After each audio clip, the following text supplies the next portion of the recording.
What is going on, everyone? Welcome to yet another Warski Live. It's going to be hard to top what happened the other day. Jesus Christ, that was intense. Number one on YouTube. That was absolutely insane. Again, joining me as co-host is JF. What's up, buddy? Hello, Andy. Since the stream of 2 days ago, I've become gentrified with all this super chat money. Yesterday, I just played a golf match, and I was just cleaning my sandwich before I started the show. How are you doing? Fantastic, fantastic. And joining us yet again is Styx. What's up, man? Not much. I'm glad to be here. Yeah, thanks for being on again. And we got Alt Hype here. What's up, man? What's up here? Fantastic. Great to be on the show.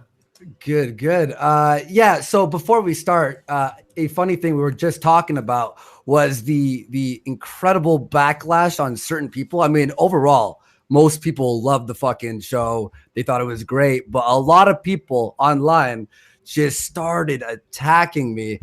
In particular, there's two people, Cult of Dusty and David Pacman, started going at me on Twitter.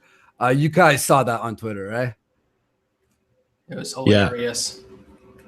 So Pac-Man, what he said was, Andy once offered me $1,500 to be on the show and debate. I knew I was sketched out. And just for clarification, I did do a tweet about this.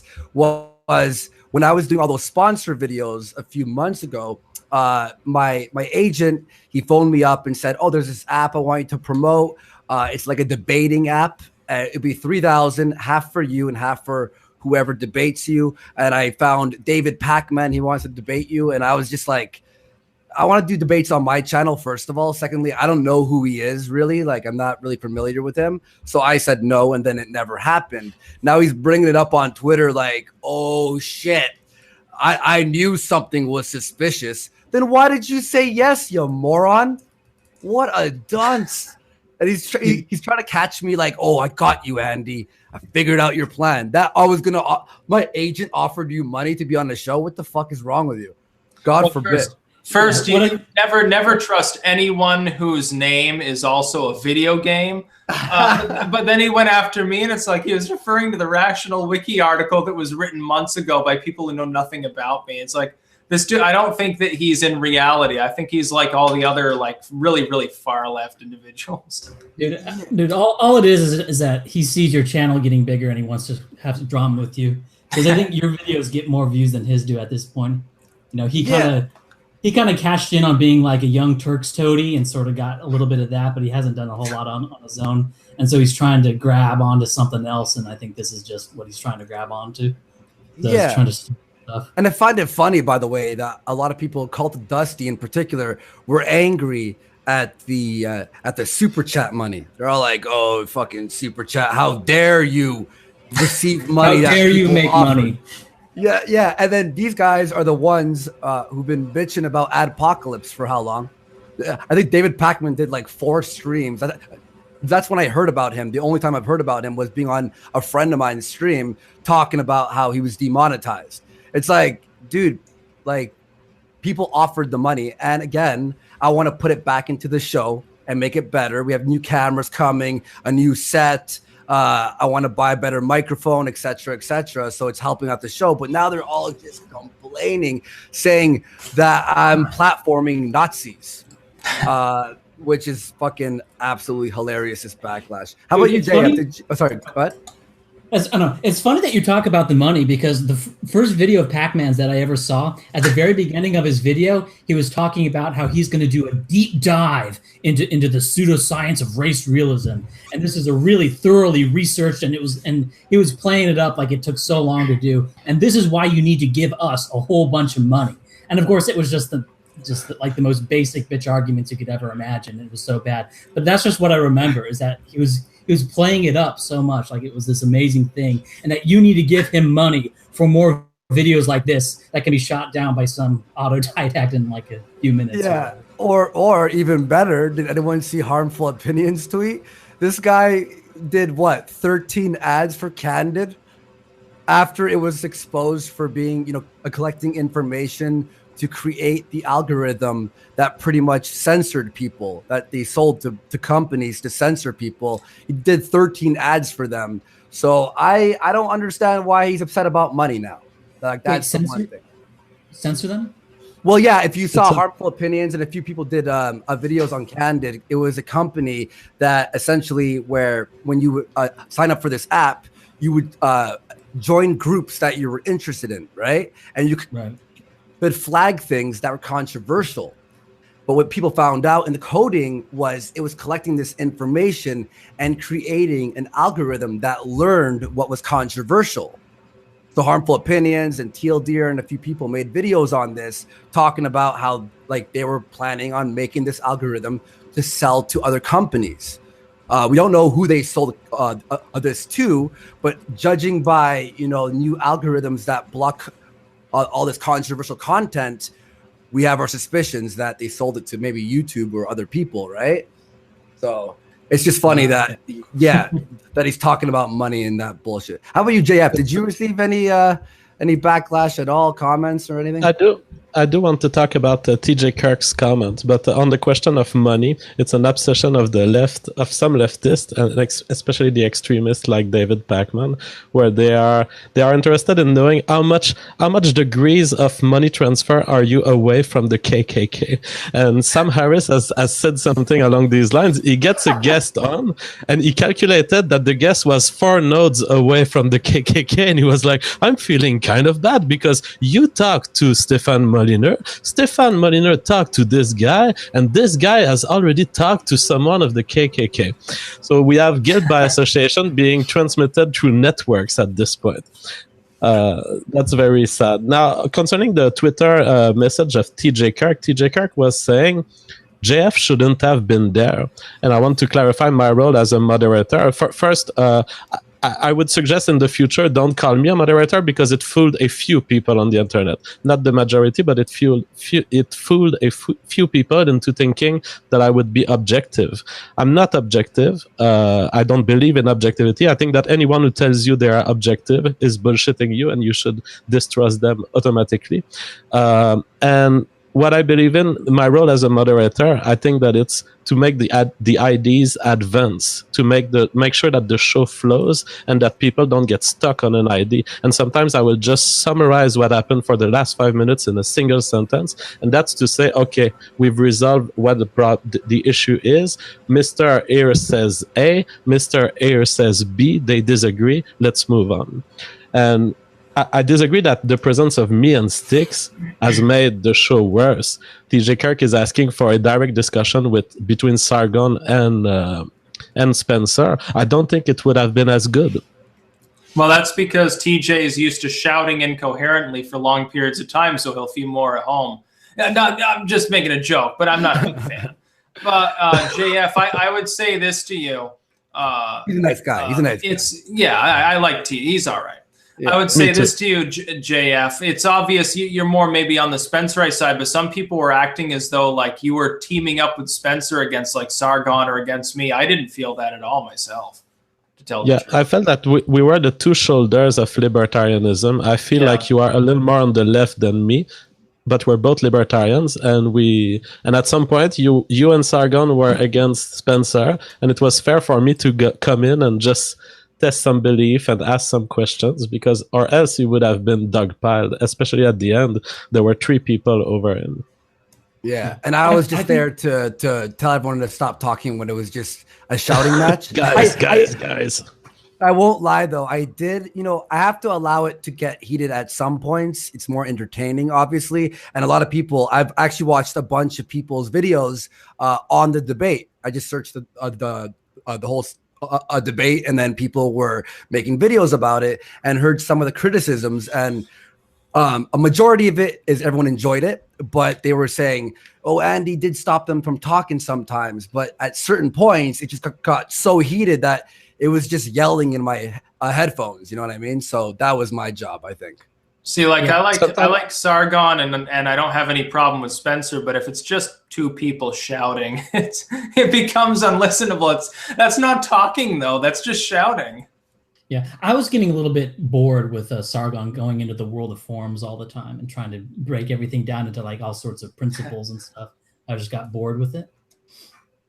Yeah. I mean, like he also did a stream right after about what, like 15 minutes. I think JF and Braving Ruin, you guys did a stream about his stream, which I watched last night. It was awesome.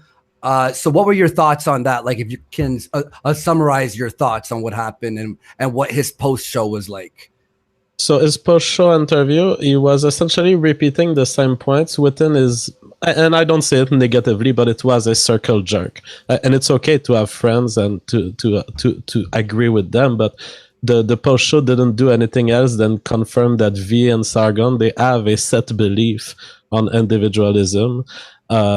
They didn't get much of what Spencer was saying, even with my explanation, because some of the ideas that they have expressed in this post show shows that they didn't fully understand the message of Spencer at the fundamental level.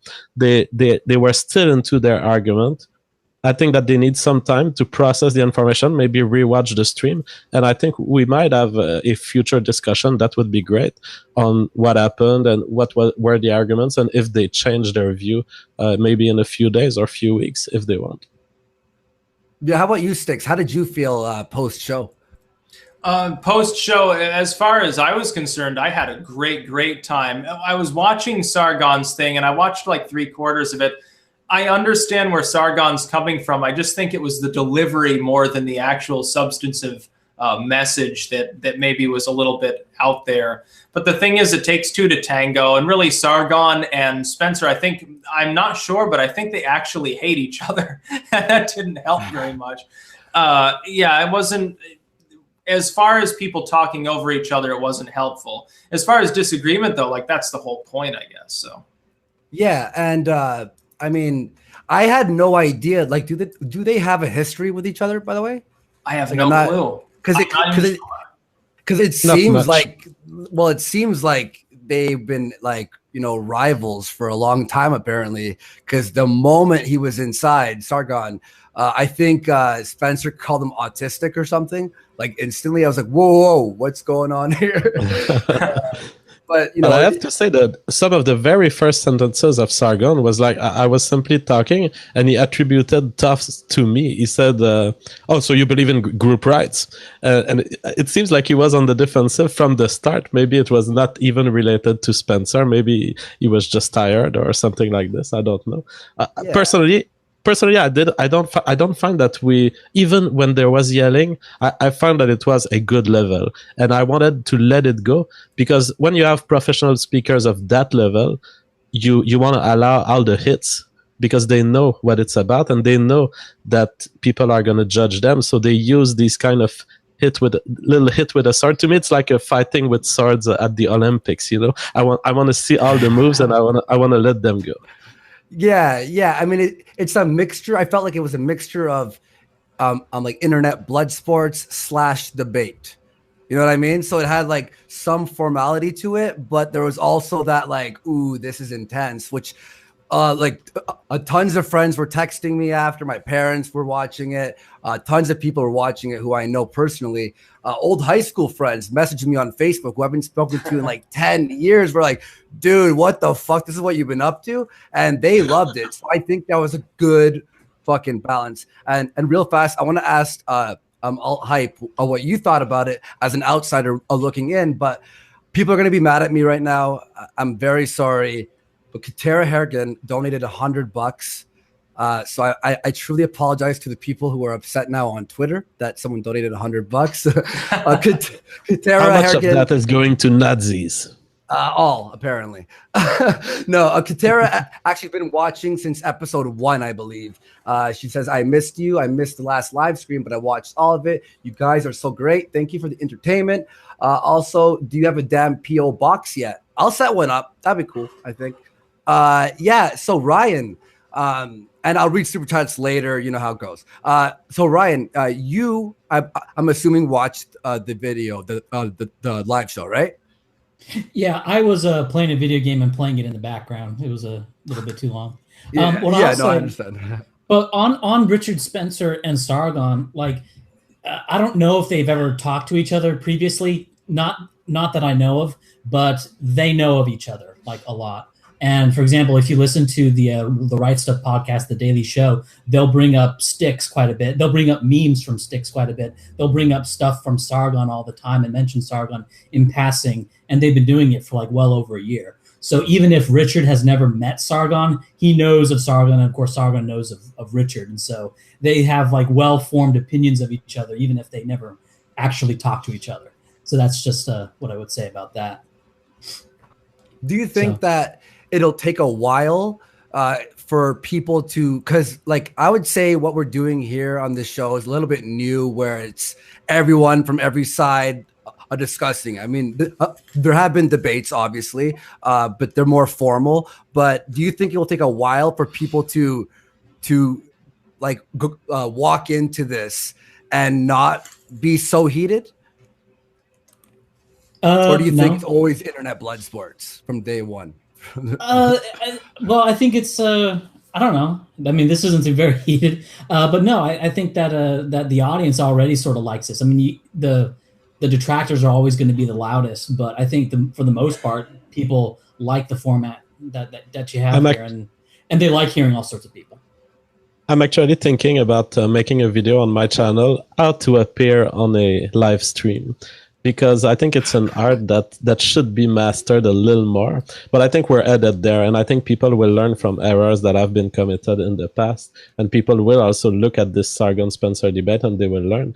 What I will say to any guest who comes, don't forget, this is a relaxed conversation, and the way you look, if you're happy, just relax and be smiley and just express your ideas. The more you are aggressive, the more people feel assaulted at home. Don't forget that you're talking into the ears of people who are maybe naked in their bed, or they're like eating or masturbating. I don't know, but you're kind of you are into the private lives of people. It's not time to be assaulting your opponent, because people who listen to you will feel assaulted. I would say I'd call this now pulling a Styx, where it's being super polite and coherent. Like, look, I love Sargon. He's a buddy of mine. He's a cool dude.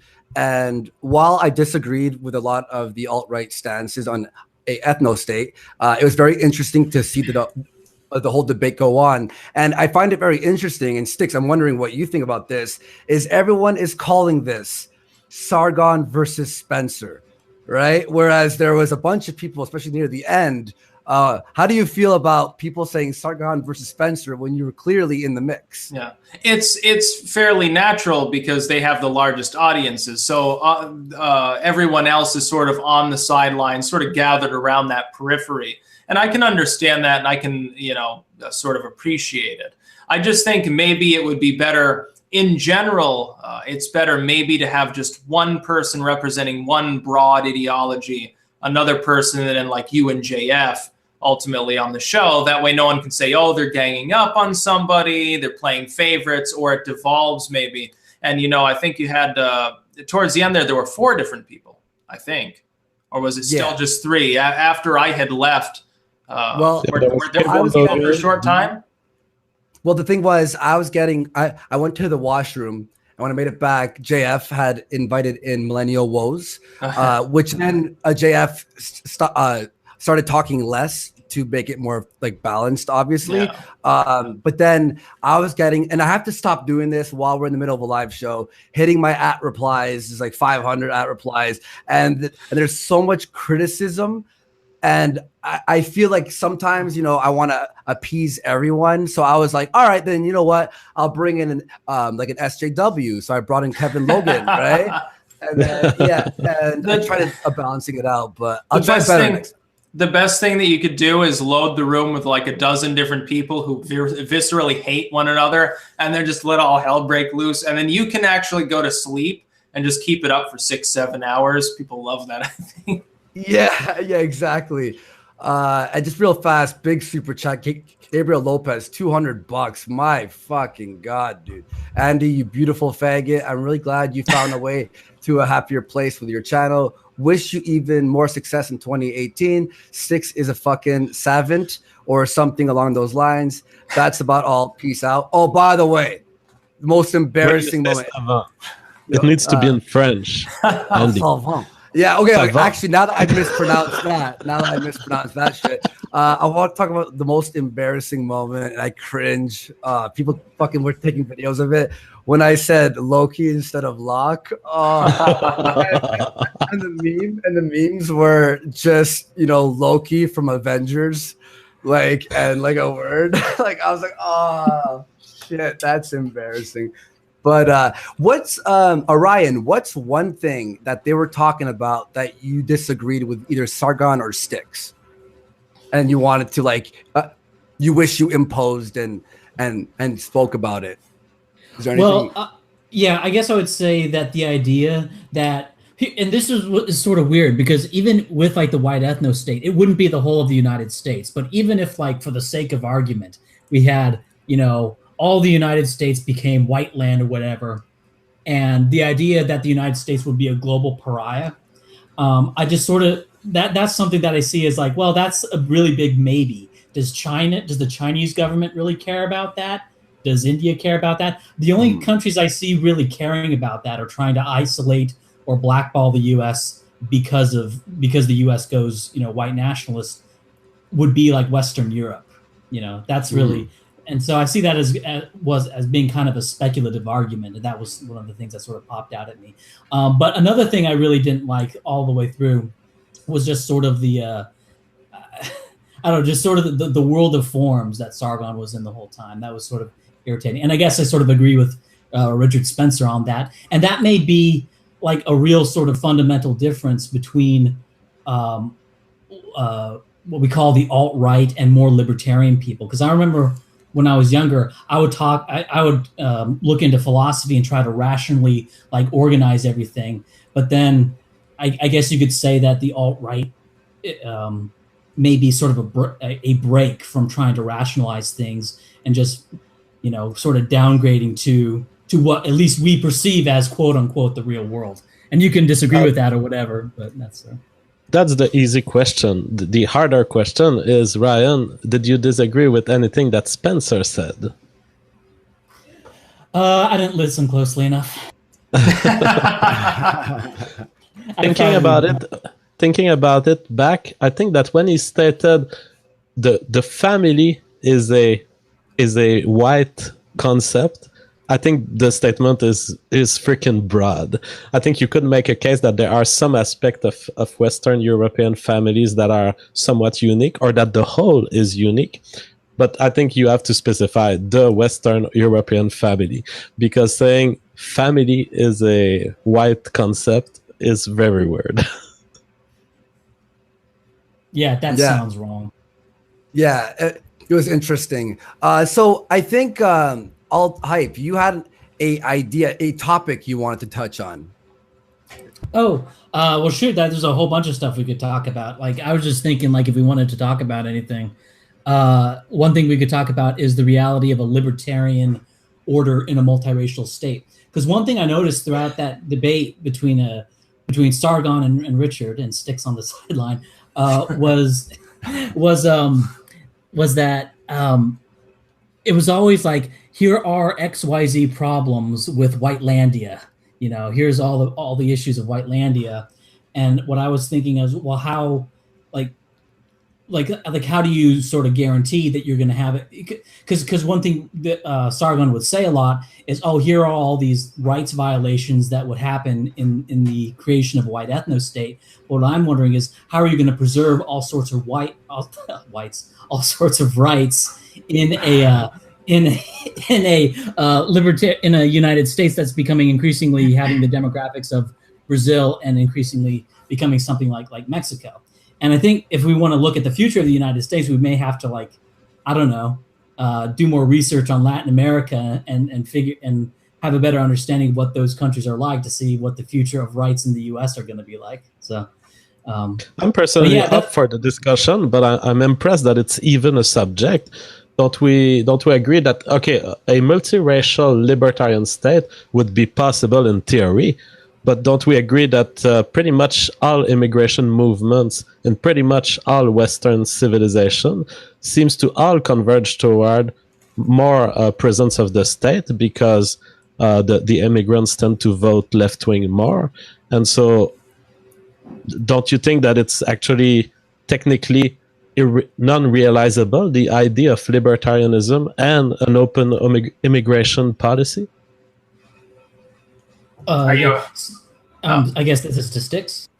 I will ask to Ryan first, and then Styx can continue or whatever you like. You know what I think about that, so I don't know why you're asking No, I me. don't. I don't. Oh, I think it may be possible if you had like a dictatorship, and even then, for only as long as the dictatorship could maintain itself. What do you mean there? You mean that a libertarian state could be maintained by a dictatorship? A multi-ethnic libertarian state could be maintained by a dictatorship. It's basically enforcing a law and has and basically is just forcing it on people. Because otherwise, if you have a democratic state, you're just going to get the voting wars, Group A versus Group B. This sounds like Sargon's idea. That's not libertarian at all, though. That's the exact opposite. I would say it partially depends upon the demographics, I suppose, we've seen. There are elements of libertarianism within parts of Latin America. For instance, you have a weed culture down in Uruguay. Up here, they've got moralism, and white people spawned that. Back when they were homogenous, it was about 95, 99% white as far as the voting public, when the moralism seeped in with that. As far as libertarianism, though, the thing is, with ethno-states, I was thinking about this the other day, actually, in the wake of speaking with Spencer and Sargon and everyone. I came to a realization, and this is actually funny to me, in the literal sense. I'm not making a meme. If you set out to try to make specifically an ethno-state and say, hey, we're going to have just a state for white people or something, because of the abusive structure necessary to actually create and maintain it, I don't think that it can actually work. It's impossible. But if you set out to simply reform a state that's already there, you can actually make a de facto ethno-state fairly simply. Like if you were to ban all non-white immigrants to the U.S., now you don't have to abuse anyone who's already in the U.S. to do that. You can change the demographics, therefore, and just favor certain groups, but you're not actually abusing anybody outside of those groups. With libertarianism, though, we've essentially already got a precedent for it, which is the early United States pre-Gilded Age. Before that, we have the idea, the central idea of personal liberty. And Spencer, I think, said something important, which was, collectivism actually is basically the norm. It's the family structure of the state. Why not the racial structure? And what I was going to point out, and I didn't really get a chance to flesh this out, is that that's perfectly fine. But if you want to create a long-term stable state, the central goal of the collective, oddly enough, has to be individualism. That is, you've created a collective of individuals rather than a collective that attempts to rob the individuality. As long as you do that, it doesn't really matter whether it's ethnic or not. It can remain stable. Now, what you're pointing out is basically driven by wedge issues. That, I think, in turn, is driven by the Western concept of political parties more than anything else. And we were warned openly by our founders not to even have those. I think perhaps if we forsook them in a utopian reality in which things are all rosy and unicorns and rainbows, we wouldn't even have political parties to deal with. I think that's one of the biggest problems we have, honestly. Yeah. I guess when you talk about the early U.S. precedent being a good precedent for libertarianism, that's also a good precedent for the white ethno state, because it was a white only immigration policy. No, I would definitely agree, but that wasn't what they were saying. But what you said, yeah, they weren't really concerned about it because mass non-white immigration wasn't really a thing back then. Yeah. But what you were talking about was saying that it would be much easier to create the de facto ethno state by sort of influencing the policies of a government because, like, let's take like Poland or Hungary or Ukraine. That's where I sort of see the hope for the future as that sort of region of the world. Maybe Denmark, who knows? But I don't know. Eastern Europe seems more hopeful to me. And so, you already have those countries that have, say, 95% white demographics. I mean, that's good enough. All right. I mean, that's all you need. Not according to Spencer. Yeah, that's actually a point. There you go. That would be a point. That would be another point of disagreement with Spencer.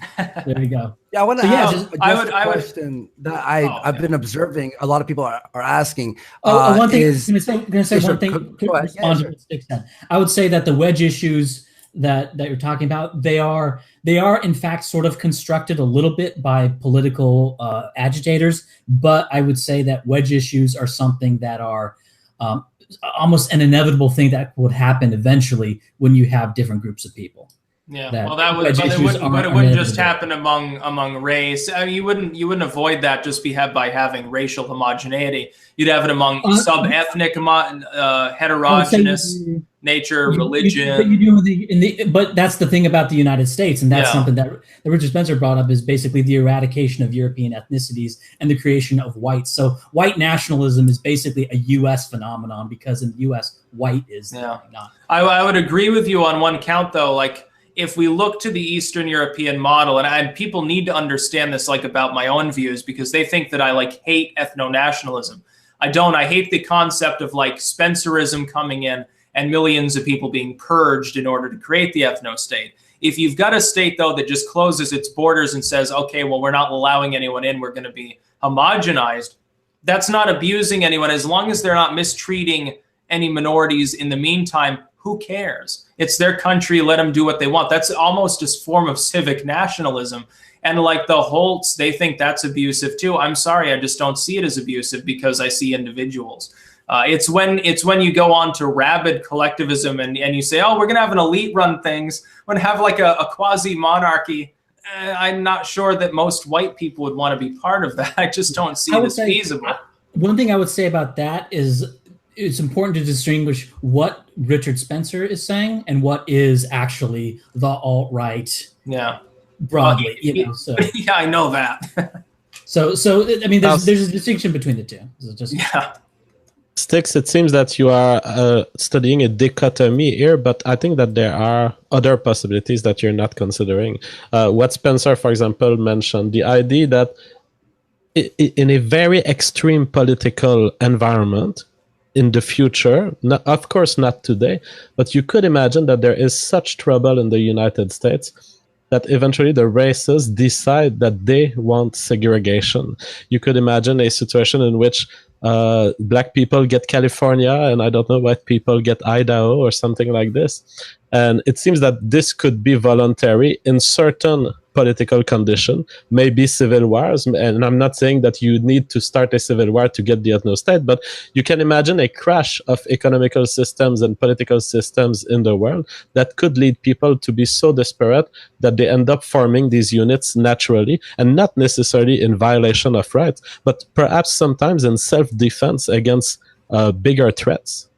But that goes into the collective. You're talking about the broad movement of people. There will always be individuals within those groups as perceived by others who aren't part of that. And even if it were to happen, let's say 100% of people in the US were to agree to such a situation. They said, okay, we're going to have sub-ethnic states. There'll still be a US, but we're going to segregate ourselves into our own states, manage our own destiny. We'll just come together for economic and military reasons. Other than that, we're totally separate, no interbreeding, no anything. I still think that the problems caused by that, by any number of people who say, no, I don't want to be part of that, would collapse the economy and perhaps the culture. And it would essentially allow other states with more civic cohesion to become the main powers. You'd have China as the world power. Well, I'm sorry, but I don't want to live in a world where China is the world power. The United States crashes and burns because it attempted something that maybe on paper was good to even a majority of the population and then fails. I just think it's counterproductive, because then what ends up happening? You end up being a slave to some foreign state. What's the point?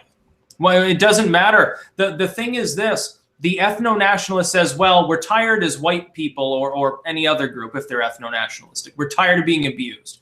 multiculturalists are abusing us, globalism abuses us, other people of other races being around us in some way is negatively affecting us. So they're in a de facto sense, they're saying their individualism matters. Their individual experience is why they feel that way. They feel abused, or they feel abused as a family unit or something, but it's not all white people they care about. They only speak for themselves ultimately.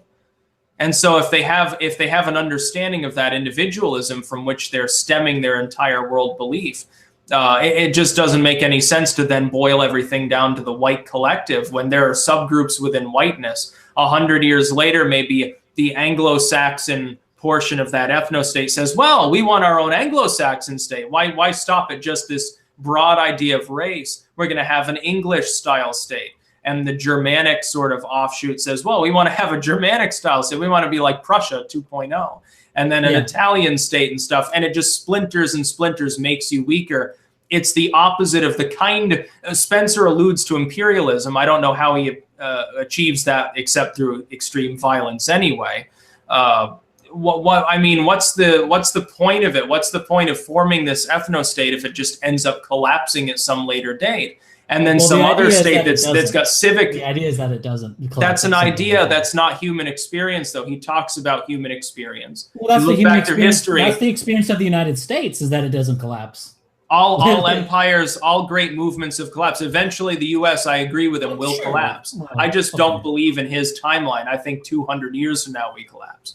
Until then, though, you know, forming an ethno-state, that just speeds your demise, perhaps. Well, I think you're looking at it, other states. You're looking at it from a different way. Like, you could say, like one way to look at it is the white America collapses in 30 years because white America is dominated by these other racial groups in 30 years. And so you're talking about China dominating, say, North America. But if your frame of reference isn't the whole of the United States, but is your particular group, well, you're already being dominated by these other groups locally anyway. You know, why not? I'm less pessimistic when it comes to that. Would Chinese domination?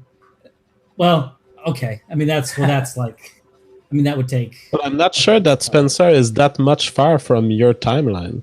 I didn't hear a specific timeline from Spencer, but he seems to be saying maybe not in my lifetime and certainly not right now. So it seems that 200 years is something he would also consider. No, he's said we are presently in the end of the American sort of period of America as the world power, as a monopolar word. I would point out we haven't been in a monopolar world. We were fighting off the Soviets, which are arguably another white, almost multicultural at times, funnily enough, power. As soon as they collapsed, it really became the US versus China. Their sphere is a lot smaller, but we're not monopolar. We're at odds with the European Union right now. We can't even get along with Western Europe. Merkel's trying to be the Führer, the dictator of Europe. I mean, the thing is this. The thing is this for somebody. Why is the fall of the United States such a big issue then? Like, if we're already in a multipolar world. If the United States falls, then it becomes monopolar. It's just that the Eastern Bloc, which embraces the atheistic, multiculturalist, diverse model, becomes the power. Look, China's not a monoethnic state. People over here, they say, well, this person's Chinese. What part of China are they from? It actually matters. People don't even realize that the entire alt-right model in some cases, I'm not going to be too broad here. It's not always. It seems like there's a misunderstanding of the way in which other cultures that have great power, like a China, see ethnicity or see race in general. They've come together under what essentially is a civic model. China's not ethno-nationalistic. People say, well, 99% of them are ethnically Chinese. What does that doesn't fucking mean anything. There are 5 or 6 different major tribes that compose China, and those historically were killing each other. So they're a civic nationalist order under communism. Right. Well, the thing is, when you look at that's a very similar thing in China, what happened with the European ethnicities in the United States, because genetically, they're not that much far apart, especially in terms of in terms of what we think are the heritable intelligence differences between the regions of China. They're not that much different. So like the IQ of Korea is like 105, Japan's 106. The wealthier parts of China, it's all the same.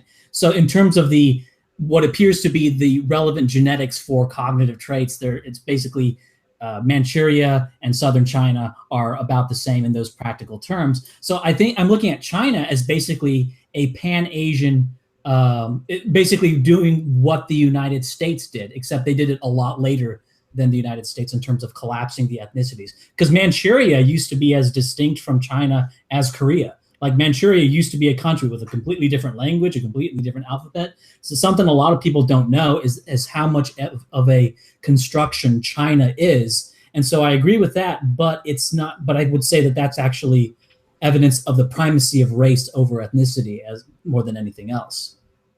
Yeah, which is fine, but I mean, would the Japanese wanting to move in? I'm assuming not. I don't even think the North Koreans would like that. They've got state propaganda. They believe in the same basic things. They still got state propaganda. There's ethnic stuff there going on. It wasn't complete. There's still a lot of ethnic pride. Like the Vietnamese, I think, recently have gotten into it with China over their fishing boats and their oil rigs.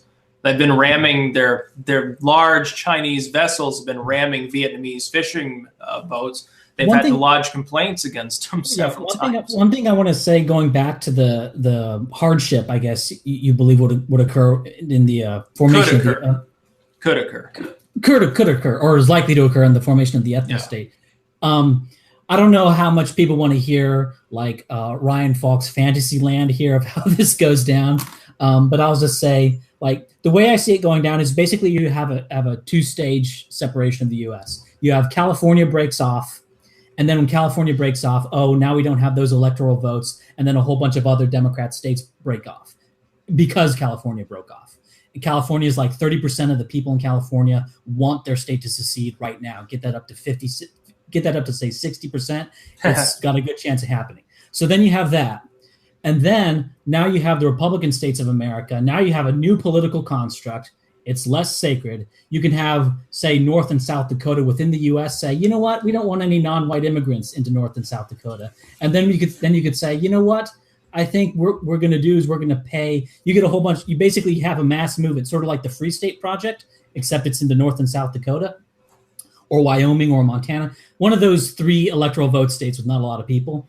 And you say, hey, let's pay the non-whites to leave, and we'll have our own immigration policy. And then you get those states up to 95% white, and no non-whites coming in. And you also have, whatever other alt-right policies you want, quote unquote. And there you have it. So that would be one way to see it coming about in the United States. Another option is to learn Polish or Hungarian. I would say that there are a couple points here. First and foremost, if people want to move around voluntarily and form like a Free State Project style ethno-state, go ahead. If you want to go like colonize Minnesota, Michigan, or something, form an ethnic bloc. Those states have too many people, but okay. No, but I mean the principle. It's not abusive. So if they wanted to filter into a state and buy up all available land, go ahead, form your white state, have black states and stuff. It would be voluntary, though. It's not doctrinal. The main problem, though, that I've had with a lot of the claims that I've heard from ethno-nationalists is I still haven't, to this day, in asking people, I've still never actually had someone explain to me, if there are people who do not want to be part of that, what then is done without killing them or at the very least confiscating what they have and forcibly moving them. I don't think that works. It's not a case of whether you morally believe it's right or wrong. You can be an ethno-nationalist. Communists think that they're right. 100%. That's only an issue if you want 100% all-white country. Like if you're what's the point if you don't have 100% all white? What would the point be of having? We're not interested in having 100% white people. We only want 95%. We already had that in the U.S. 50 years ago. So I mean, the point is to go back to that what the United States had for 50 years before it slips back into multiculturalism. It could slip back. Well, why would it have to do the whole thing all over again? Doesn't that seem like giving your grandchildren a shitty deal? No, well, why would it slip back? You're just sort of asserting it's like any political project could slip back. Yeah, but if you have 100%, if you create a 100% ethnic state or sub-ethnic state, it can be more arguably stable. What I'm asking is how that's achieved, how that stability is achieved, which it would have. I'm willing to freely admit it would be stable. How is it achieved without doing something that alienates a significant proportion of the rest of the world. It doesn't have to be all, but a significant proportion. And you've got to understand, and this I just explained it. I just explained it. Now listen, this is an important point though. If you control immigration, Styx. Yeah, there you go. That's fine, except when a bunch of college kids protest and say, no, just have a few Japanese people. Okay, but you could literally that applies to anything. Them no. That applies There's a bigger point though, and I need to say this. Perception over reality matters, and it was pointed out very early on in the stream. Well, a bunch of other states, they might try to grandstand they don't like the U.S., but really they wouldn't care if we became an ethno-national state. True, but for political reasons, for diplomatic reasons, they're going to pretend that they care. And they're going to shut us out and embargo us, and then we get screwed. We end up a third world country. It doesn't matter if it's an ethno-state. It's still third world. There are plenty of ethno-states in Africa. They're like 99.9% black, and they're third world. They're impoverished. They don't even have clean... It doesn't matter. No, it doesn't matter. I want to ask this question because a lot of people are DMing me right now, and the last few streams that we have is talking about having an ethno state and how we would do that, right? So what everyone's asking me to ask is, what are the exact reasons that the alt-right want a ethno state? I don't think that's as clear because we're all talking about the implementation and all that stuff. So, yeah, what do you think? And by the way, I've collected a few super chats of good questions, so I'll do those in a few. So, thank you. Okay. Well, it's I don't know. That's such a broad question. I don't know where to begin. I mean, if that is such a bad start, Ryan. Start your sentences with confidence. You're trying to sell me an ethno state with this beginning. Well, if I were to sell you an ethno state, I would do a whole giant presentation with like the beginning. I guess we could start off with like, do you like? I don't know. Do you like? Well, the first thing would be like libertarianism. Like, if you want to maintain a libertarian economic order, and most white people are more libertarian than most non-white people. Then you're going to need people to support that, right? And this is something that this was a point of disagreement between Sargon and Spencer, as Spencer was saying, no, you need people to support that. The law doesn't exist in a vacuum. The law comes from the biological substrate that makes up the country. So that's the first thing you need to have. And all these things, and I actually have like a whole article on this, going into how like other racial groups vote. And how they're going to vote for parties that are going to make your country poor and going to make your country more third world. You could also say, like, I mean, I don't know, it's just so broad. Like, do you want to have? I've been around the alt-right, so I think I can provide some answers. There are people who believe that racial solidarity just makes society better. So they're not so much obsessed about the white race. They just believe separated races is better in and of itself. So that's an argument from solidarity. And they say, well, that's the natural state of human beings. They like to be hanging out with people like them, and it leads to better society, more cooperative society, and more trusting societies. That's one argument. There is the argument of criminality and the fact that you have more criminality in certain races and you want to protect yourself from this. That's another argument I've heard. My line of argument, personally, what brings me to this idea of the ethno-state, in fact, I don't want to implement an ethno-state. I am enthusiastic about it. This is what I say, because I'm not on a political quest to accomplish the ethno-state. I'm just enthusiastic about the idea, and I like to hear about it. I stand pretty much where Stéphane Molyneux has been standing very recently.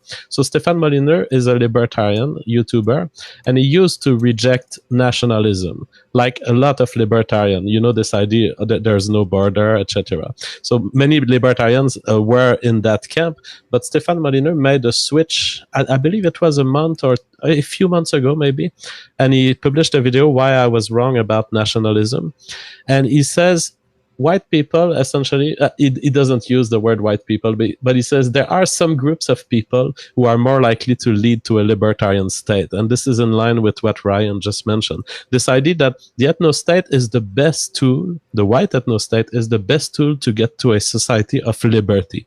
And that liberties will not advance on this planet without an ethno-state. And I would say I stand pretty much there. I think that some of the best societies in terms of constitution, in terms of legal structure, and in terms of free speech have been created by white people. And if we want a shot at a better world in terms of individual liberty, the ethno-state might be the only shot. But to me, the ethno-state is merely a tool. What I'm truly interested in is liberty. Interesting. Cool. Yeah, because a lot of people are DMing me wondering the exact reason why people want the ethno state. Yeah, one thing I would. Oh, okay. I guess sort of the way I view it, I actually look at it sort of backwards to how most people view it.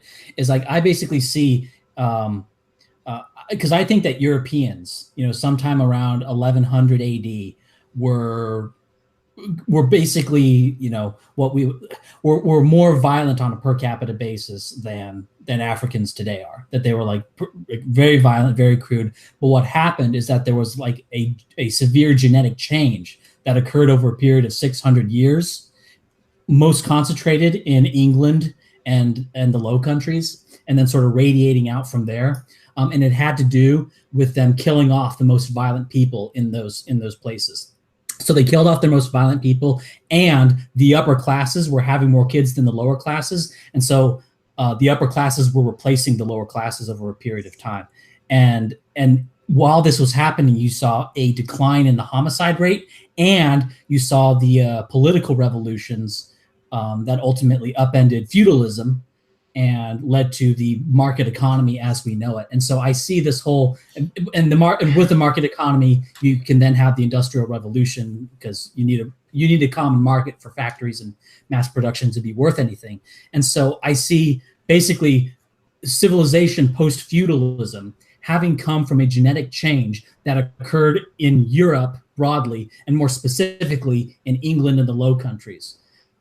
And it is this genetic change that led to the modern world as we know it. Now, obviously, Japan exists and it's not feudal. I'm not saying that, but what I'm saying is that when you say, hey, let's just throw out the genetic, like the genetic substrate that led to the modern world as we know it, and it's not going to matter because we have all these values, I just see that as something very untested, unproven, and very hazardous. So that's just sort of the lens that I see this, and it's sort of backwards, like sort of the burden of proof is on the people saying not ethno-state, because basically Europe throughout all of its history has been these ethno-states. So it's not something that I see it really needs to be proven. It's more like, the burden of proof should be on the people saying otherwise.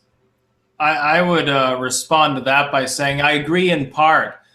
We have had de facto ethnostates, not just in Europe, but in Asia, Africa, and everywhere else, basically outside of the Americas. Even with the Native American tribes, they sort of segregated into their various chiefdoms or fiefdoms, as you may call them. But they never organized themselves for the most part around that banner. There was no real idea. The concept of wanting to be inclusive of some other group that looked different from another tribe that spoke another language never entered into their minds, because a lot of times they never encountered them. There was more isolation. So I would say the social Marxist premise of, hey, let's mix everybody up by force in involuntary integration with one another. If you don't want to do things as part of another race would do, then you're an evil racist bigot. I reject that, and people need to understand that too. The thing is that creating an entire state based primarily on the ethnic principle isn't quite the same as simply having a de facto ethnically pure state that simply is like that because it was formed by a tribe. And also, Your surmisings there with regards to history are not actually correct. Actually, the most violent in society tended to, in many cases, to be the most successful in both Europe and elsewhere. And I don't think there's any archaeological evidence to suggest that Africans were less violent than Europeans before maybe 900 AD. Oh no, I'm not. Okay, I'm not necessarily saying that they were like that. I don't know who was more sort of innately violent around 1100 AD. They all killed each other. Yeah, but what I am saying is that there was, I mean, like a tenfold decline in homicide rates, like from 1100 to 1700. Like it was a massive. Probably plague related, and then the literacy that began thereafter as serfdom ends. Because so many people die, there's all sorts of fallow land. That may have been just agricultural in nature. Sure, but this trend was going on before and after the bubonic plague, and moreover, and there's always a sort of a confounder there. Like if you want to say, hey, look at these changes in behavior that correspond with a change in sort of literacy and education, but then you sort of have to ask the question, what kind of people like to build schools, right? So it could be the genetic change. So there's all sorts of confounders with that. So, but one thing I would say, like you talk about the United States, I think the United States was sort of founded explicitly, as white only. I mean, their first immigration policies were white only. Yeah. They said no citizenship for blacks. The idea, when you listen to all these people talking, prior to the Civil War, it was always talking about how to send the blacks back to Africa, or some of them were like, let's carve a black ethno-state somewhere else in the Americas or something. So you're actually, that's totally right. Abraham Lincoln was a member of the same society, I believe, founded by Henry Clay, that wanted to repatriate all black slaves, like free them and then say, okay, back to Africa, we're going to send you to Liberia, even if oddly they were from the other side of Africa, but they didn't really care about it back then. But that's absolutely true. The thing is, though, by constitutional decision, that time has now passed. You can say, look back at like the mid-1800s and say, well, it would have been lovely if that had happened. We wouldn't have the racial question now. But we can't necessarily say that either. It could have been a totally different issue anyway. My point has been consistently the same thing. If you want to create an ethno-state, fine.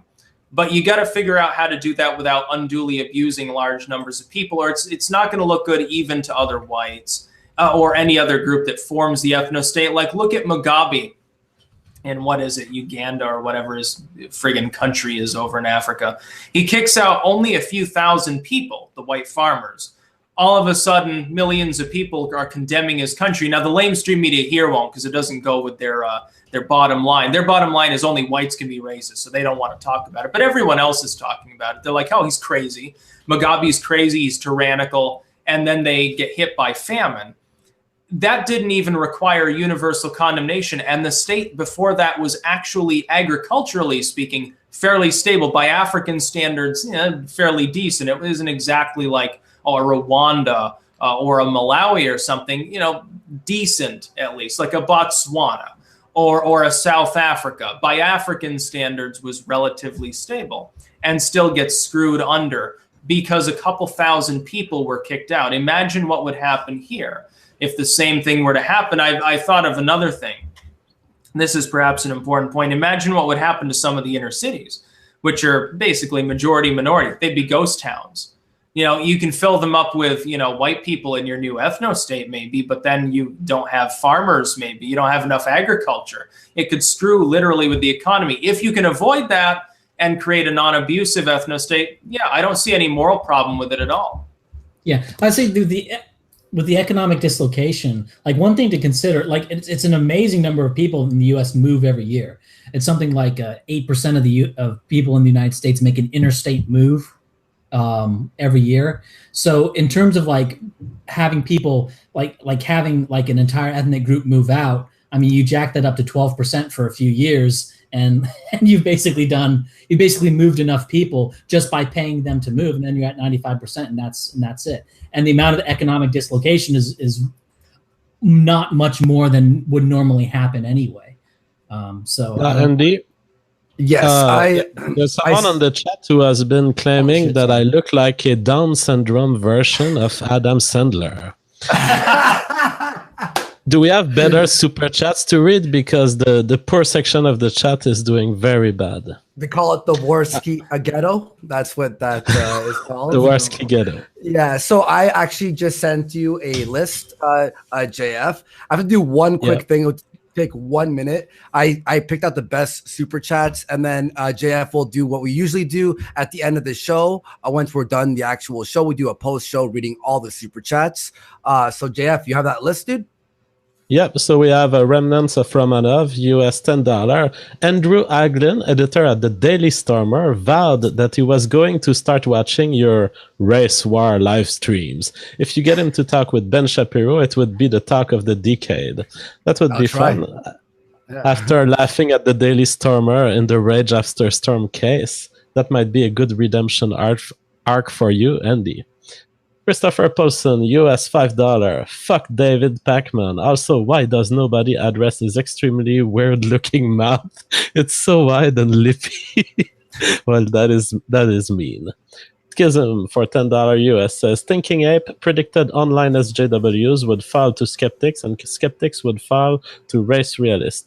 Each tries to censor the next group. Skeptics are trying to censor now. Skeptics equals neo-SJWs.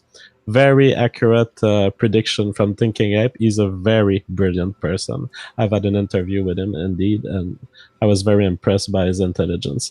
Heavy Arms K, $2,010 US. Vadim has been talking non-stop shit on Twitter and never makes a coherent point. It's just an attention grab on his part. I'm going to have him on the show, by the way. I spoke to him. And he wants to be on the show with Tim and the that side of the camp, like the social justice warrior camp. They want to have a chat with me. So I'll bring on someone, a JF, if you want to help me on that one. They have their criticisms from their side. So yeah, I think that would be an interesting episode to actually have the critics inside talking with us and their point I'd love that, and I wouldn't necessarily be arguing. I'd love to listen though. But I may be arguing if that's what they want. But I would be mostly interested in go ahead, tell me how I should do things, and I think that some of it could be very positive. Tim0307 for $20 US says, Spencer kept avoiding the question, what is white? Are Persians white, Italian, Spanish, or Portuguese? How would you keep a civil war from breaking out when you try and deport all the minorities? I think he covered some of it. Of course, it's hard. Like if you choose a random people, like you come to me, I'm a geneticist, but you come to me and you ask me, are the Persians white?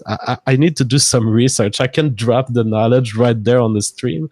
It's not something I know enough about, but I did do research. And by the way, the Persians do fall under Caucasian genetically, and they are within the group. Ernie Krop, US $5. Andy, what are the chances of having Spencer back on? Or did Sargon leave too bad of a taste in his mouth? I'd pay some shekels to ask some questions. I'm sure in the future he'd come back on. I don't think he was that turned off, Yeah, I think they both really enjoyed. Yeah, I think that it went very well, and they're both professionals. They really had fun being tested here by an opponent of their level. What we saw is two opponents of the same level. That's what I enjoyed. Braving Rune, $5 US. Styx, why didn't the US collapse before when it had exclusionary immigration and citizenship policies for almost 200 years? It survived a civil war.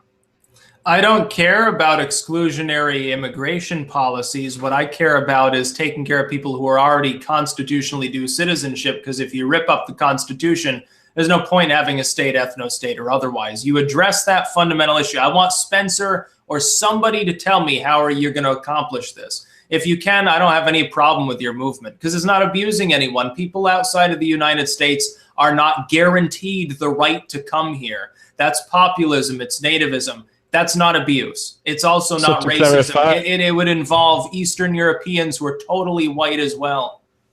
Yeah. To clarify, so you don't believe that an exclusionary immigration state is unstable in nature?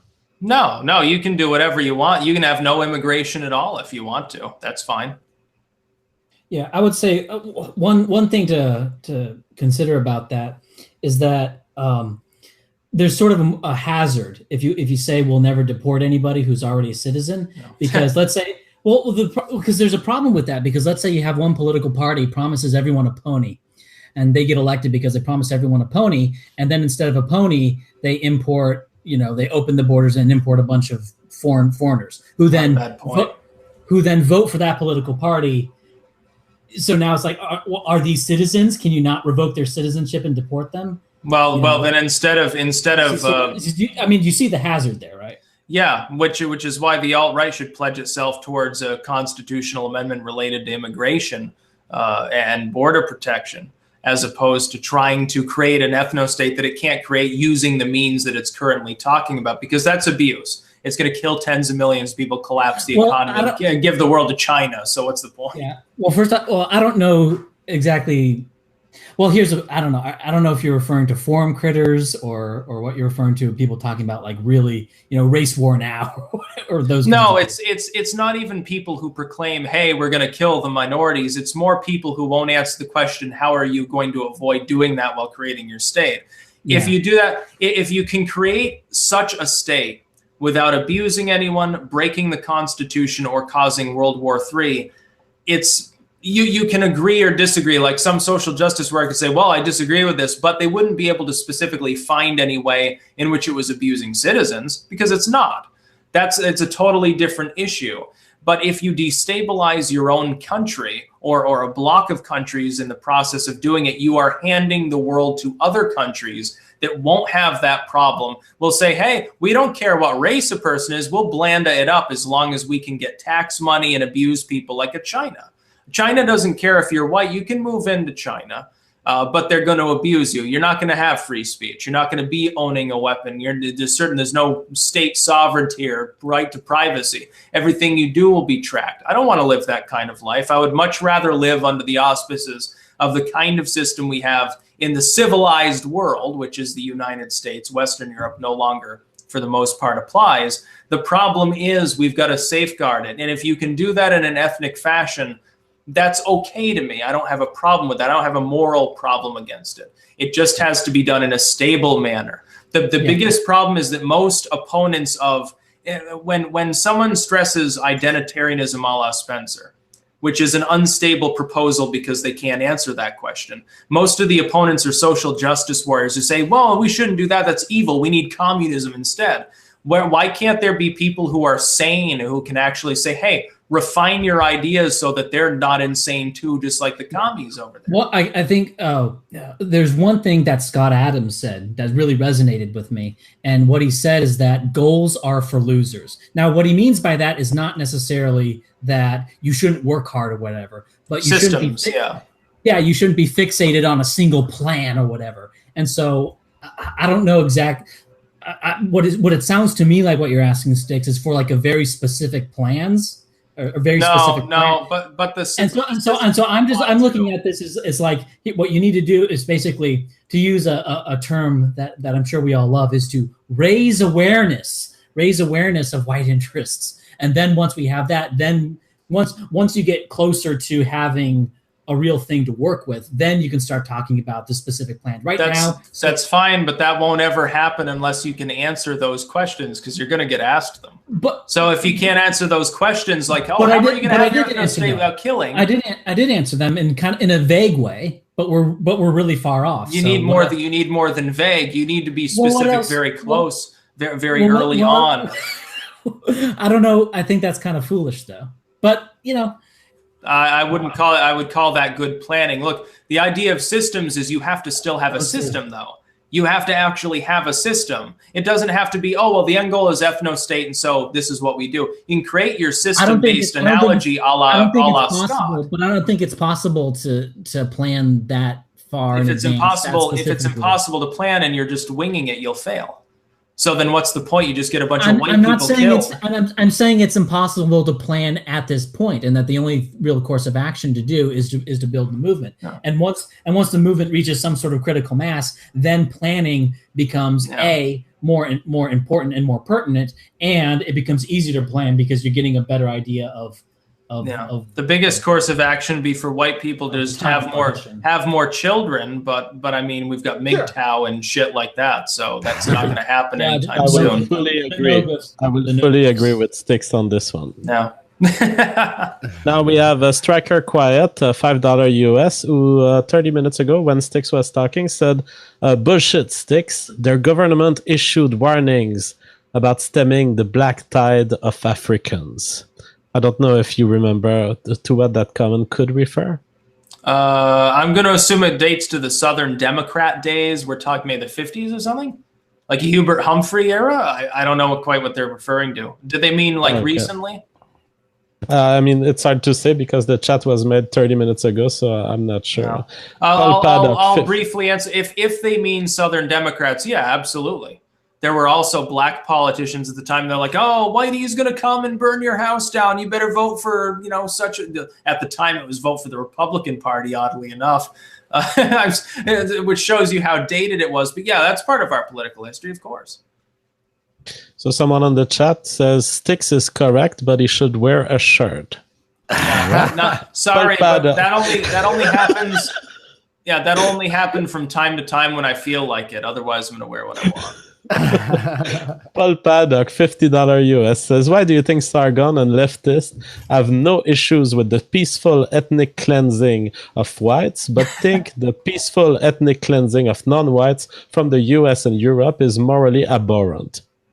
There's no peaceful ethnic cleansing of whites right now, though. The thing is, the governments of these states are pumping Europe especially full of migrants and refugees after fucking over their countries. It's not peaceful. There's all sorts of crime and terrorism going on.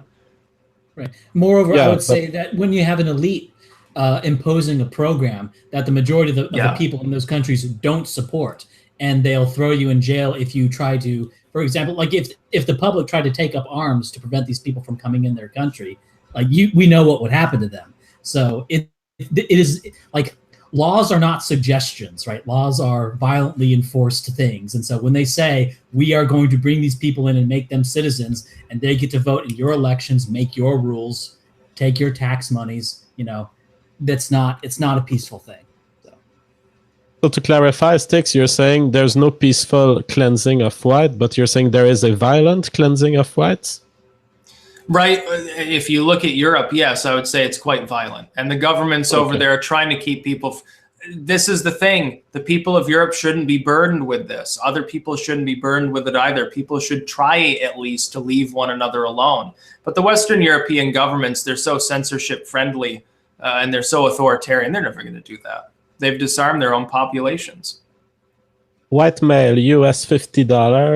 Normies seem confused about the definition of white. I think the US definition of white is mainly WASP, that is White Anglo-Saxon Protestant, who share common genes and culture from their ancestors in Northern Europe, mainly Britain and Germany. All right, so tune. You don't agree with that? Ryan? No. What are the borders of your white identity? Are you like pan-European? Do you like French people?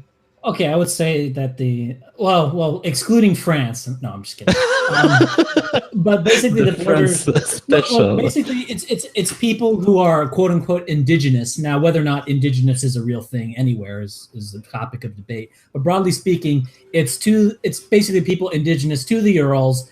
Basically down, not quite down to the Caucasus Mountains, but a little bit north of that, the Strait of the Bosphorus and the Strait of Gibraltar and the Mediterranean Sea. People indigenous in that zone, that's European. You could say maybe that the people who are Greeks today are actually more descendant from Turks and they're not white, so they're not really indigenous to that area. I just sort of verbally drew a line around, but that's basically Europe. And while I'm reading the super chats, I'm thinking the subject we should move on after the super chat will be liberty and whiteness. And I'd like to know from Ryan, and we'll do that in a few minutes. Do you include liberty as part of white culture? You know how Richard Spencer was saying there is such a thing as whiteness and a kind of feeling of whiteness. Would you include the property of having free states and free speech as part of whiteness, and eventually would the ethno-state be closer to a libertarian state. That's something I'm very interested in. So tune in, drop out, US $10 says the US could collapse tomorrow. The principles of individual rights have already been proven superior. Imposing racial homogeneity will always come at the expense of individual freedom. Theodore McCarthy, US $10 says, Styx hang up on voluntary policies is asinine. There is no real-world situation wherein social selection is purely voluntary. That's why every country has prisons and immigration standards. Then why worry about the survival of your specific genetics if you don't care about individualism? If other people from the same race can carry it on, why care? It only matters in the sense that if people have individual liberty, if they matter as individuals, then you can say, well, the race matters. It's comprised of individuals. It's the same as any other basic component of human existence. And can I quickly respond to something I'm seeing in chat? People seem to think that I have a stick up my ass about the concept of ethno-nationalism. I really don't, and I don't care. The thing is, I insist that it would be better, and I think for stability reasons, any sane person would understand this, to not destabilize your home nation in the process of creating one.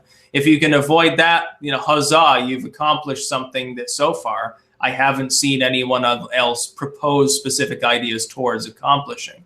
But just saying, well, you don't care about white genocide. Well, yeah, I'm kind of white, so I do. Why don't you go have more children, though? Wouldn't that be a better idea than just sitting there shit posting about it? Yeah, I think it's funny because we're truly the two shoulders of libertarianism as it relates to the ethno-state, because I look at the ethno-state as a potential for individual liberty. You look at it being fearful that it might violate individual liberties. Oh, it can definitely promulgate individual liberty, but not if it collapses the state upon implementation. As long as you can get past that hurdle, it's just fine. You haven't abused anyone. But if you start your state with a bunch of negativity, a bloody purge, millions dying, total loss of liberty, Constitution basically asks, screw that, we'll just burn it. It's worthless. What's the point? It doesn't make any sense. You're not going to enjoy yourself. I actually think like the one concern from a lot of people I see on Twitter is how would this happen without it being violent? You know what I mean? Like people are saying it's inhumane. There will be people who won't want to leave, and then they'll be forced to leave. You know what I mean? So is there a way to actually make this humane if it's possible? Yes. You just pay people to leave.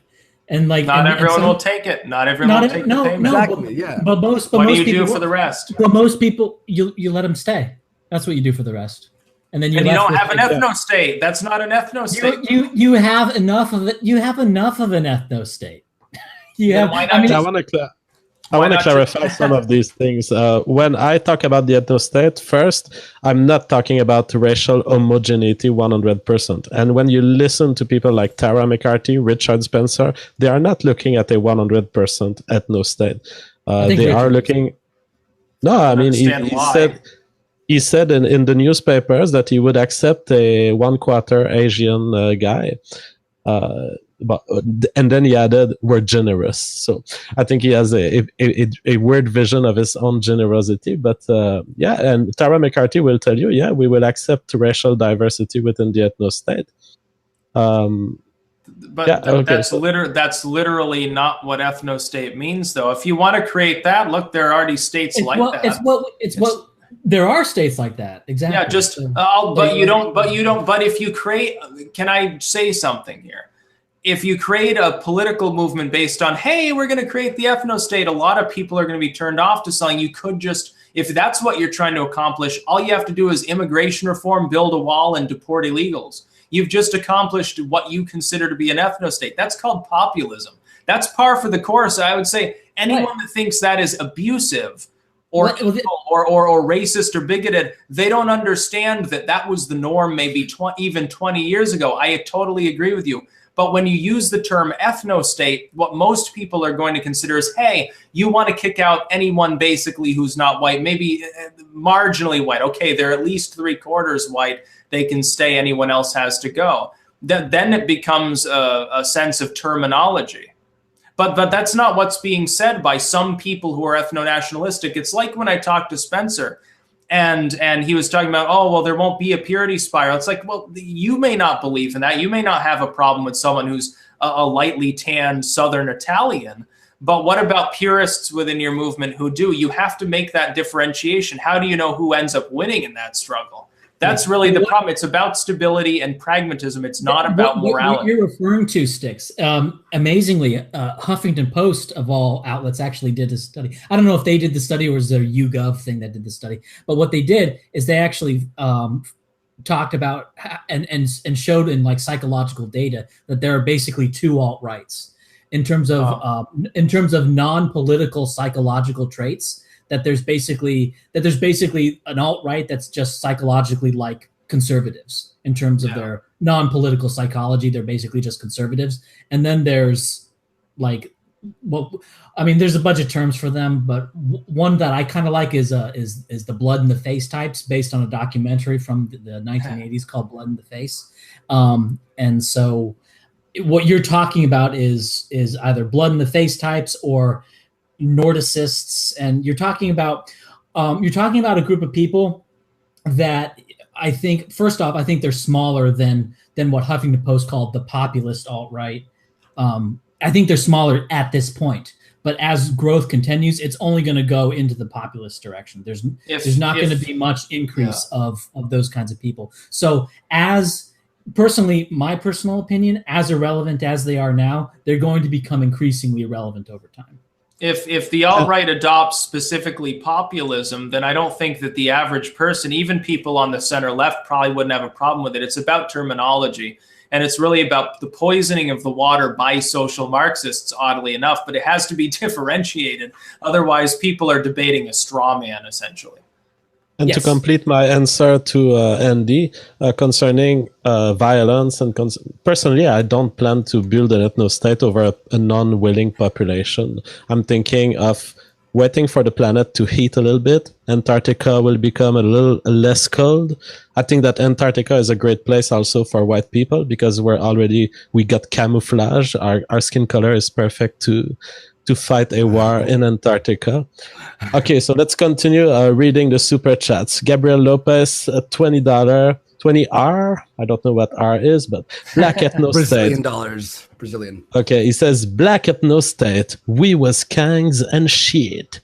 White Ethno State, White Ethno State, we shall be kings and fecal matter, my good sir.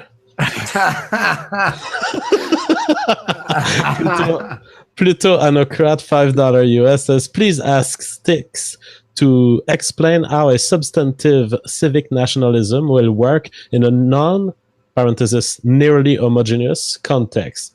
So how a substantive civic nationalism will work in a non-homogeneous context. Singapore undermines its CV ideal. It just regards the creation of a national identity that's not specifically ethnic, that overrides any ethnic importance. And this additionally is the human norm over the last several thousand years. Like the Roman would say, well, I'm a Roman. It's not, well, I'm a light-skinned Roman, or I'm a Roman specifically from Gaul. The fact that there was a de facto racial and ethnic identity, that's just tribal in nature. That's because of geography. And if that's the case, that's just fine. But the civic nationalism does have to matter too. A person has to have some sort of national or cultural identity. It can't just be all about, well, I'm genetically white, I'm genetically black. That's fine. What we would consider just to be a black person, like you'd say to someone in West Africa, hey, you're just black. And then you say the same thing to someone in East Africa, they're going to mean two different things. They're two different genetic components. And we have to keep that in mind as well. Yeah. There's about as much. Oh, sorry. Go ahead, man.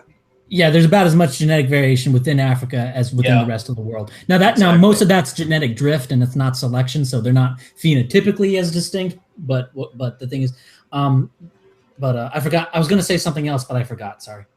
I just want to do a big shout out. Holy shit! Big fucking donation. Loki Hades, 10,000 Filipino dollars. Someone said that's $200. Thank you so much. He just says debates and discussions like this are what the world needs to hear. I believe in the power of homogeneity. via race realism. Homogeneity. Oh my god. Homosexuality.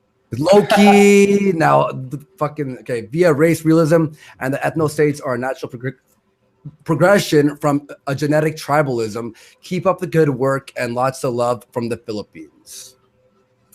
So, just thank you so much. Holy shit, appreciate that. All right. So, Andy, if you don't have any more announcement, I would initiate the discussion on the question of freedom and the ethno state. And first, I'd like to hear from Ryan. He's been thinking about the ethno state longer than me. And in fact, we have somewhat 3 different types of libertarians here today. Styx, a kind of libertarian centrist, me, a kind of libertarian on the right, and Ryan, a next libertarian. Ryan, what is your position on the link between the ethno state and liberty? Does the ethno state improve liberty?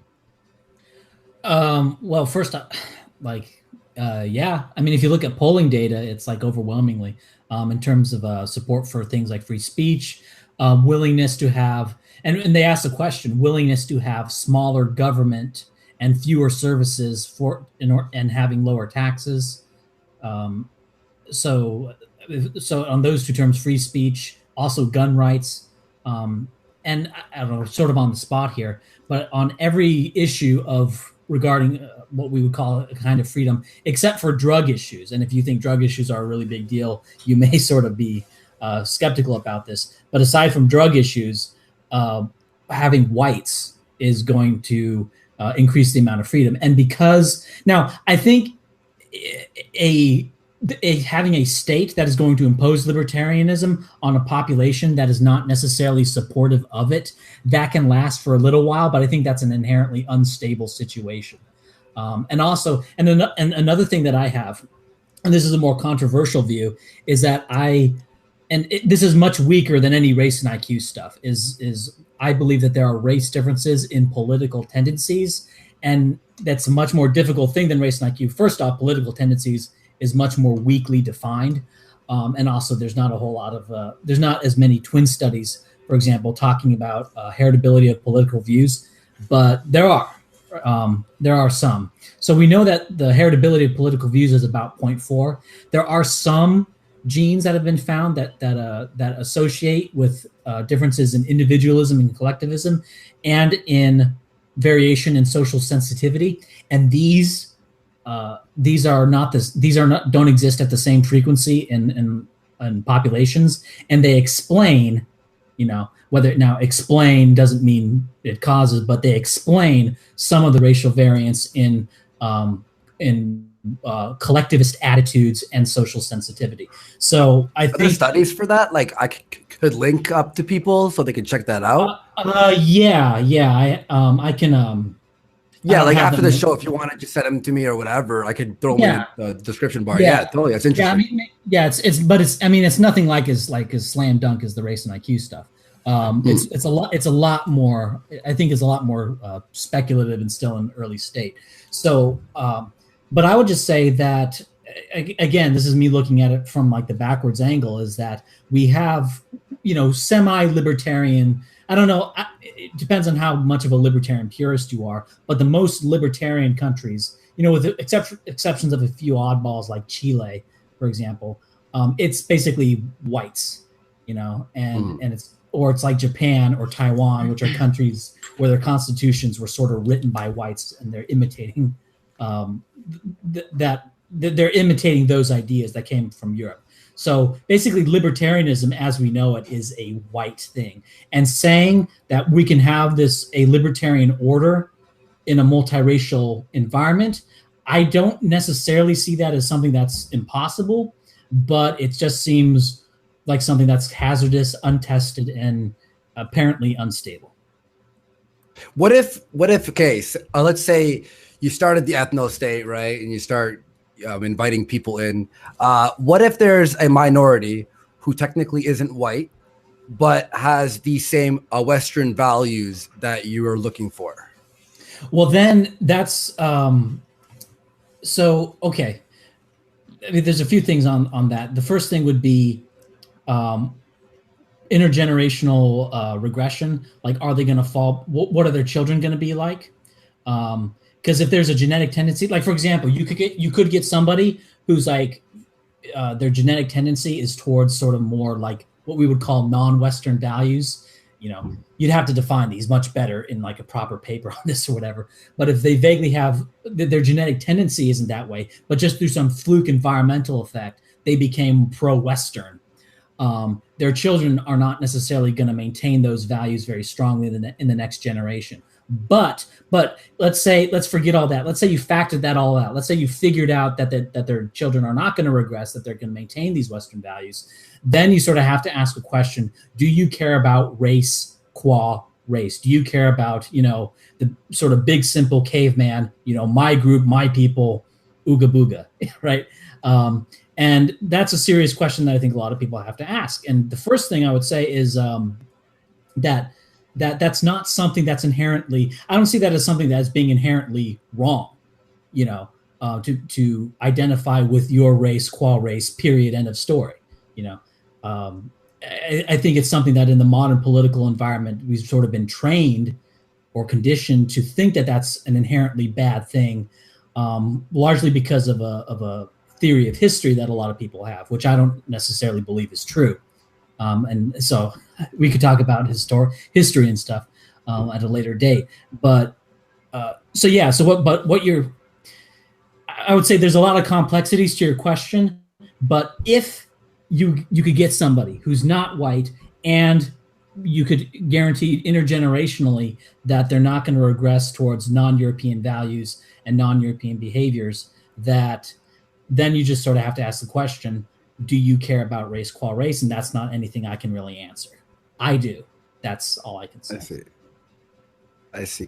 Because whoever's running the ethno state, if they did have kids who didn't have the Western values, like for whatever reason, would they be booted out? Would they be kicked out, exported? You know, like. Well, then you have to ask a question: is this an ethno state or is this a what we call a filter state? I mean, the thing is, I make a lot of arguments about how, you know, if you have a white country, you're going to have all these better things going on. But then people sort of fall in and say, oh, so what you value is these things. And so you end up, and so if you had a country that had all the best people, it would be something like only 60% white or something. And that's where you sort of have to ask the question, do you care about a country for your people? Do you care about a white European homeland or not? And that's just sort of like, you do or you don't. And there's no real way to persuade somebody. The most you could do is sort of try to convince somebody that it's not evil to think that. That's about as far as you can go. But you can't really prove that.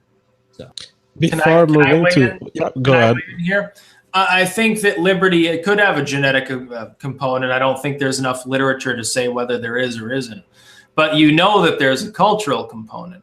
It's like if we look at modern day Europe today, we've got Western Europe and Eastern Europe loosely. We got basically the nations that were behind the Iron Curtain versus those that weren't. Now, they were all maybe 30 years ago overwhelmingly white of various cultures. Western Europe was, of course, much more wealthy and therefore decadent. If we look today, though, not that long later, at the European countries, whether we're talking about a Western European country that is loosely still ethno-state, you know, like 90+% white or not, versus an Eastern European country, what I've experienced, and I don't know if everyone else would agree, but I know this is my experience, Eastern Europe appears to have much more appreciation for liberty. Now, what I've seen, I think that the reason why this is happening is just because the Eastern European countries experienced what it's like to be without liberty, they have a greater appreciation for it. It can't be a racial component. We're talking about people all who are loosely, at least, they're all part of that white supergroup that would be part of this eventual ethno-state. Why then would there be this massive difference if the similarities are similar enough to group them together in an ethno-state? It's because of the different experiences for about a half a century, in some cases, of constant suffering under an authoritarian regime. And so I think on that token, at the very least, it would be majority cultural. I don't think it would be, if there's a genetic component, my assumption would be it would be relegated underneath the civic one. Yeah, I would just, okay, I'm going to kind of spurg out a little bit here. The percentage, like, I don't, when you're talking about the effects of genetic traits, you're talking about variance within a range of environments. For example, if you have people, so like if you have people, like if you and I were put into like medieval Europe, whatever, we would almost certainly have different political views because that's a radically different environment, right? But there would still be a difference between us, and that difference could be 100% a result of our genetic differences.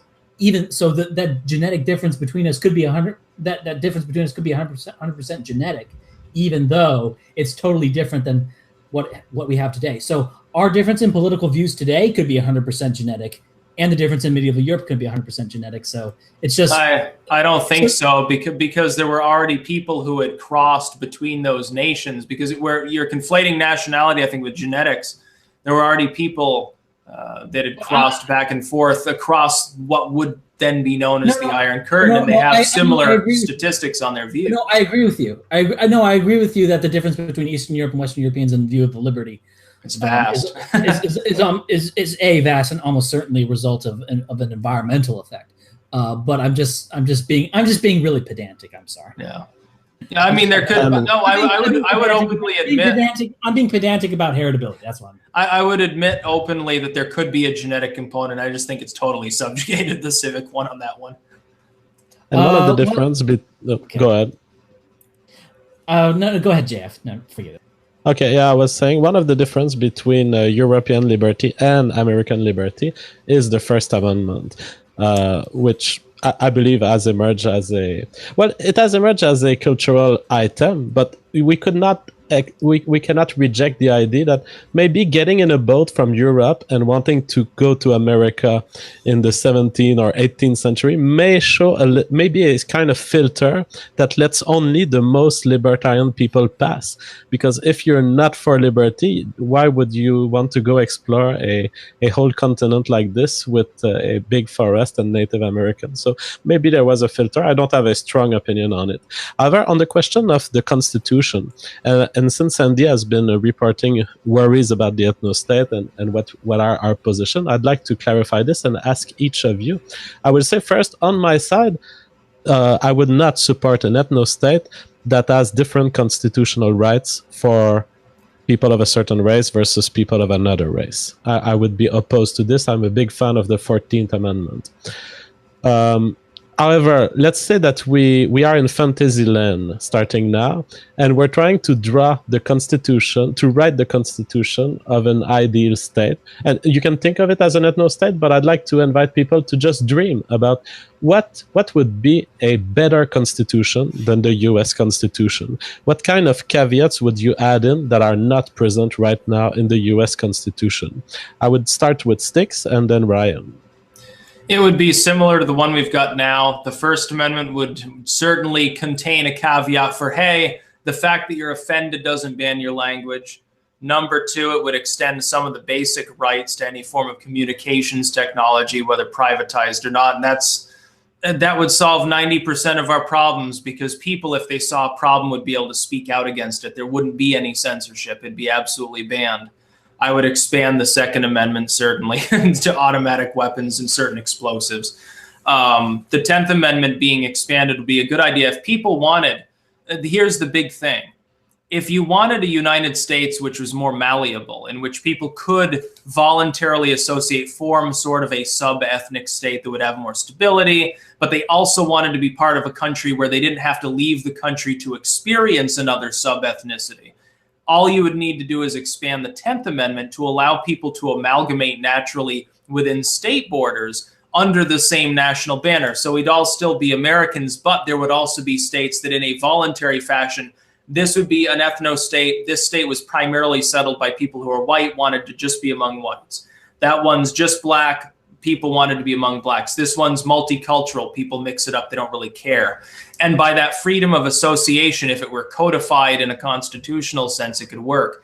Anything beyond that, though, could be abusive. If people are suffering, if they're being bereaved of property, if they're being bereaved of rights, if they're being certainly physically attacked by a government, other people, whatever, if they're being treated like second-class citizens, I would consider unacceptable, because I believe that human beings have certain rights. You don't have to even endow them by a creator. There can be no God at all. People have certain rights upon the recognition of their own sovereignty, their intellect, As long as it's all strictly voluntary, yeah, they'd just be able to go ahead and do what they want. I actually have a good super chat here from Doobie Doob, who just donated. Thank you. $20 here. Oh, sorry. No, that was it was Rachel, $10. I am white with a black husband and children. And all this talk of an ethno state in the U.S. is bothering me because it sounds like you want to break up my family. What do you think? No, because like the idea of the United States is you basically just have an area. Like the way I explained it is you have a small carve out of the United States, and in this carve out you pay people who are of a certain race to leave sort of the white ethno state area. You know, Wyoming, Montana, North South Dakota, likely candidates. But the rest of the country is going to be all sorts of stuff. Like if the United States partitions, California secedes from the Union, California is going to allow you to do what you're doing. You know, the even like the Republican states of America is going to allow you to be who you are. Even the white ethno state would allow you to be who you are. They would just pay you to leave, and you could either take it or not. So, I mean, that's really all this is. Can I ask something? Why is in chat everyone saying black? Who just arrived that caused everyone to go like a swarm of wasps? I don't know. I think they're bashing the super chat I just read. Oh, yeah, super chatter. I thought someone had shown up that they didn't like or something. I'm like, what the hell is happening? Yeah. But then, yeah, so I see what you're saying, but wouldn't you agree that there's a lot of people who would disagree with what you said, Ryan, on the alt-right? I don't think there's that many who would disagree. I think there's some, but they're very vocal, and they tend to be elevated and most feared of, but I don't think they're a significant block. Okay. Can I say something?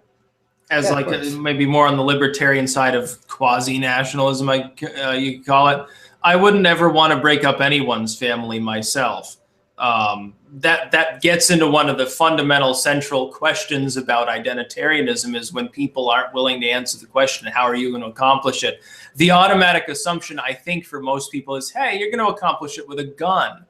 If you're talking about just changing demographics by making sure people's voluntary movements are constrained in a way that doesn't otherwise abuse them, that doesn't violate the NAP. This is the litmus test for a libertarian is the NAP, essentially. Whether monarchist or more on the ANCAP side, I'm the former. I believe in limited government, not absent government, basically.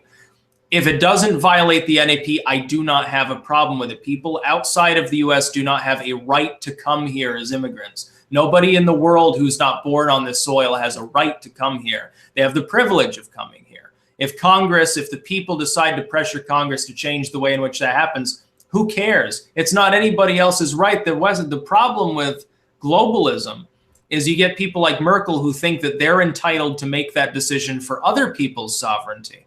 Therein lies the abuse. That's the violation of the NAP, not the idea of a nationalism per se. Until you begin killing people, forcing them off of their homestead, you begin marching them into a death camp or onto a reservation or something, then it violates the NAP. The thing is, I don't believe the average identitarian wants to do that, but they're going to have to answer these questions. Otherwise, it's going to be assumed that that's what they intend to do, I think. Yeah, and one thing that I think might be a good thing to do is to, I think the problem is with the term alt-right, and I think this sort of was beginning. It was sort of envisioned by Richard Spencer and others as a quote-unquote idea space, and that is like, I think that's bad. And one thing I noticed is there was a point when there seemed to be a movement on the website, The Right Stuff, which is a pretty important thing in terms of the alt-right. They were trying to sort of craft sort of like the principles of the alt-right. They were trying to convert a idea space into a set of like hardened principles. And sort of the argument is for a more codified thing is that, like, for example, with Marxism or objectivism, yeah, people will misrepresent Marxism or objectivism, but ultimately there's still a central thing you can point to and say, this is what Randian objectivism is, period. right? And so you don't have to get into these stupid little debates about what some spurg on some forum said. And so I'm actually in favor of some sort of organization that's really, and it could just be like a web page or something, but it's just basically a bunch of people say these are the things, and also these are like the certified speakers of the free association party, right? The FAP or whatever. And you just say, you are a certified member of this. You are a certified speaker of this. This person on some forum claiming to be alt-right or claiming to be us or whatever. If you don't have his ID number, he doesn't speak for us. And so you can really and so that made me sound a little bit authoritarian or whatever, but I think it's something that's increasingly going to become more necessary as this gets bigger. Yeah. See, that's the big thing for me is I can't support authoritarianism. It doesn't matter whether it's ethnic, communistic, some fascist movement or anything like that. I was just saying authoritarian in terms of like, I know. Organize the party. Yeah. One of the biggest problems is that in order to administer an ethno-state, I would think it would need greater centrality. And I think beyond any ethnic cleansing or anything, it would need to continuously potentially abuse at least segments of the population. Because like I said to Spencer, what if you have someone who's white within your white ethno-state? Let's assume that you achieve it, there's no instability. You'd have to censor the internet heavily to make sure none of those white kids ever like e-date someone from outside of the country. They might want to bring him there. They're like, well, I'm entitled to be here. I have like birthright because I'm white, but my boyfriend Jamal, he wants to come over here and he's not. That could become a bigger problem, I think, than the average identitarian would want to give weight to. They want to, I think, mock the idea the same way maybe a social justice warrior would have mocked the identitarian movement 2 years ago. No, it's more of a pressing issue than that. Those things have to be resolved if you're going to have any centrality and administer such a system at all. I don't see the problem. Yeah. Well, I know you might not, but some purists might. They'd be like, no, Jamal, you're never going to meet him. You can't even necessarily leave. What if that's an ethno-state too? What if everything's an ethno-state? Well, look, I mean, look, like if they want to e-date or have e-sex or whatever, like who cares? It's not a real thing. So yeah, but she wants Jamal's children. They're in love. Talking about e-sex. Well, then here's the solution to that. Say bye. Antarctica. Well, no, the solution is you can go live with Jamal. Like, bye. What if Jamal's what if they're in an ethno-state too, and like there's nothing but ethno-states? Then in that instance, we couldn't do anything about it. Yeah, I want another clip of Ryan. I would like to have an audio clip of Ryan saying, "You can go live with Jamal." So we are getting ready to close, and we'll be reading the super chats, Handy. So just before we close, maybe one last question, a difficult question, the woman question.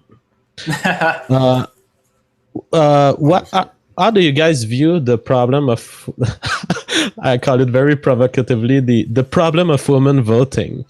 How do you guys view the fact that women may not be enthusiastic about an ethno-state? Is that a problem? Because it's a question I hear often.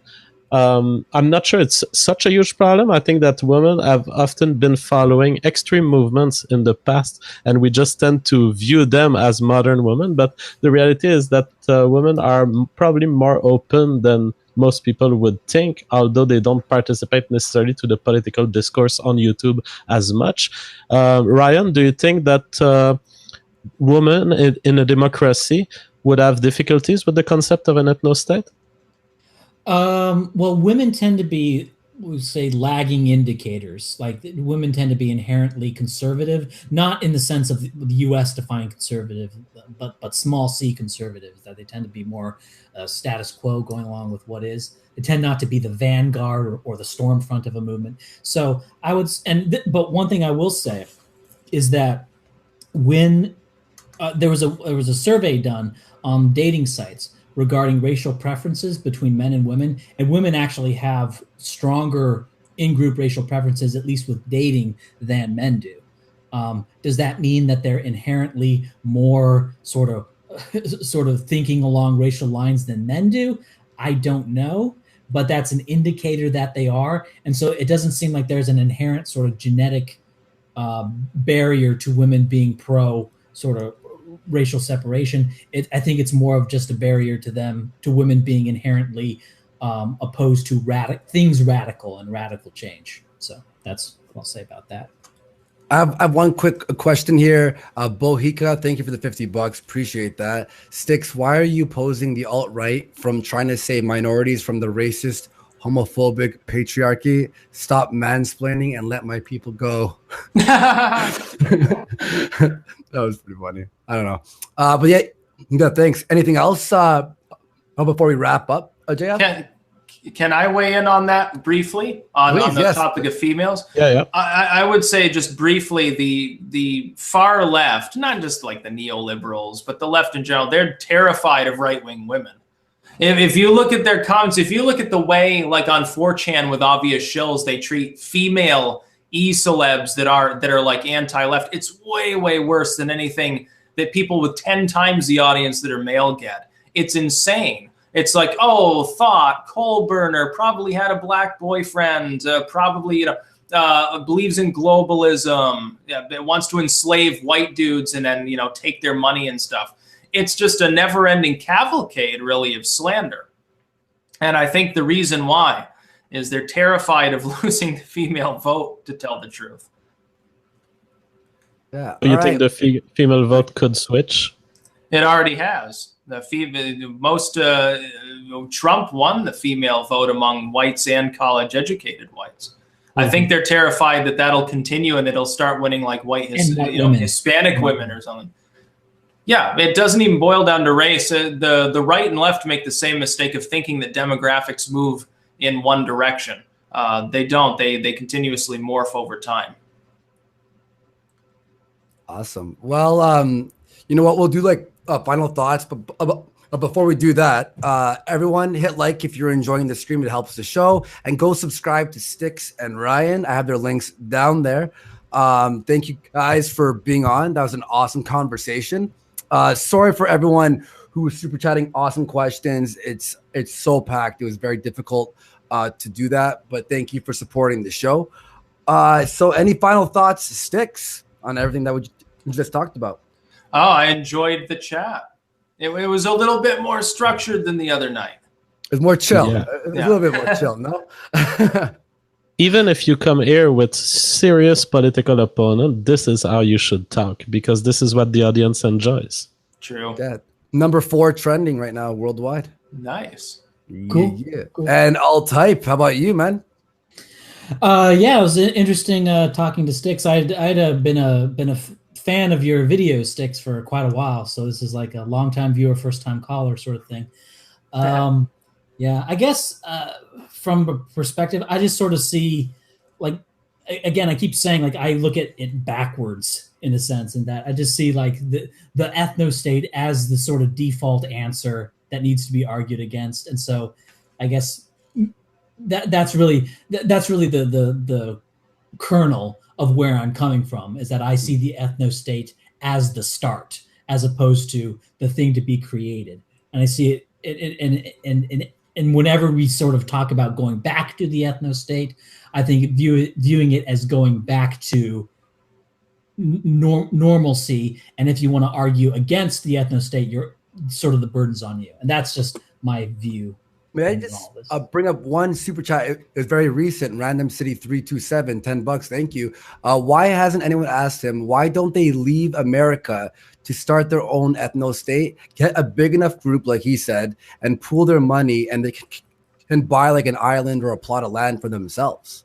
That would be a lot of work. I mean, if you want to know, no, seriously, no, seriously, you want to know the real answer why we don't do that? That's more work than doing what I'm doing here. I mean, if we could pool, and also that would be a lot of money. If there are some rich people who would be willing to do that, look, I would be happy to move over to like somewhere in the middle of like Western Ukraine, in a heartbeat. The problem that the alt-right maybe has with that, with like trying to found a colony or something, is actually the problem that all new ideologies necessarily have, including maybe modern libertarianism, as opposed to maybe progenitor libertarianism, a la the Enlightenment, like I would follow, which is that there's no land left. There's nothing left to colonize with a group of people who have sort of the same ideology, some sort of new thing that they're doing and going over to a new land. That would definitely be the case. Although there are uninhabited bits of land in the world. There's some like Canadian islands. There's that one island down near Haiti that's disputed territory and it looks habitable. You could turn it into a white island. But the problem is, as soon as you do that, those governments are going to come in and take it over. So no, Haiti? No, Haiti doesn't have a navy. Yeah. Well, okay. I would think they would be able to take it over. They would be able to snuff it out really quick, especially those Canadian islands. Yeah. So. Yeah, I will quote Celine Dion, who said, "Take a kayak."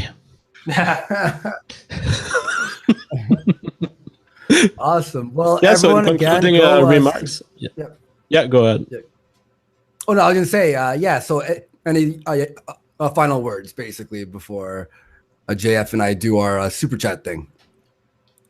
Oh, did I have? Oh, you go ahead. Those were the final words, I think. Okay. Yes, they were. Yeah. Cool. Well, Styx and Ryan, aka Alt Hype, pleasure, of course. And Styx, you've been on a few times. It's always a pleasure having you on, of course. So everyone, go subscribe to them right now. Check them out. And if you want to stick around, JF and I are gonna do some super chats and answer some questions and all that stuff. So guys, thanks for being on the show. Peace out. Peace out, dude. Great to be here. Yeah, thanks for being on. Appreciate that. Take care. Awesome.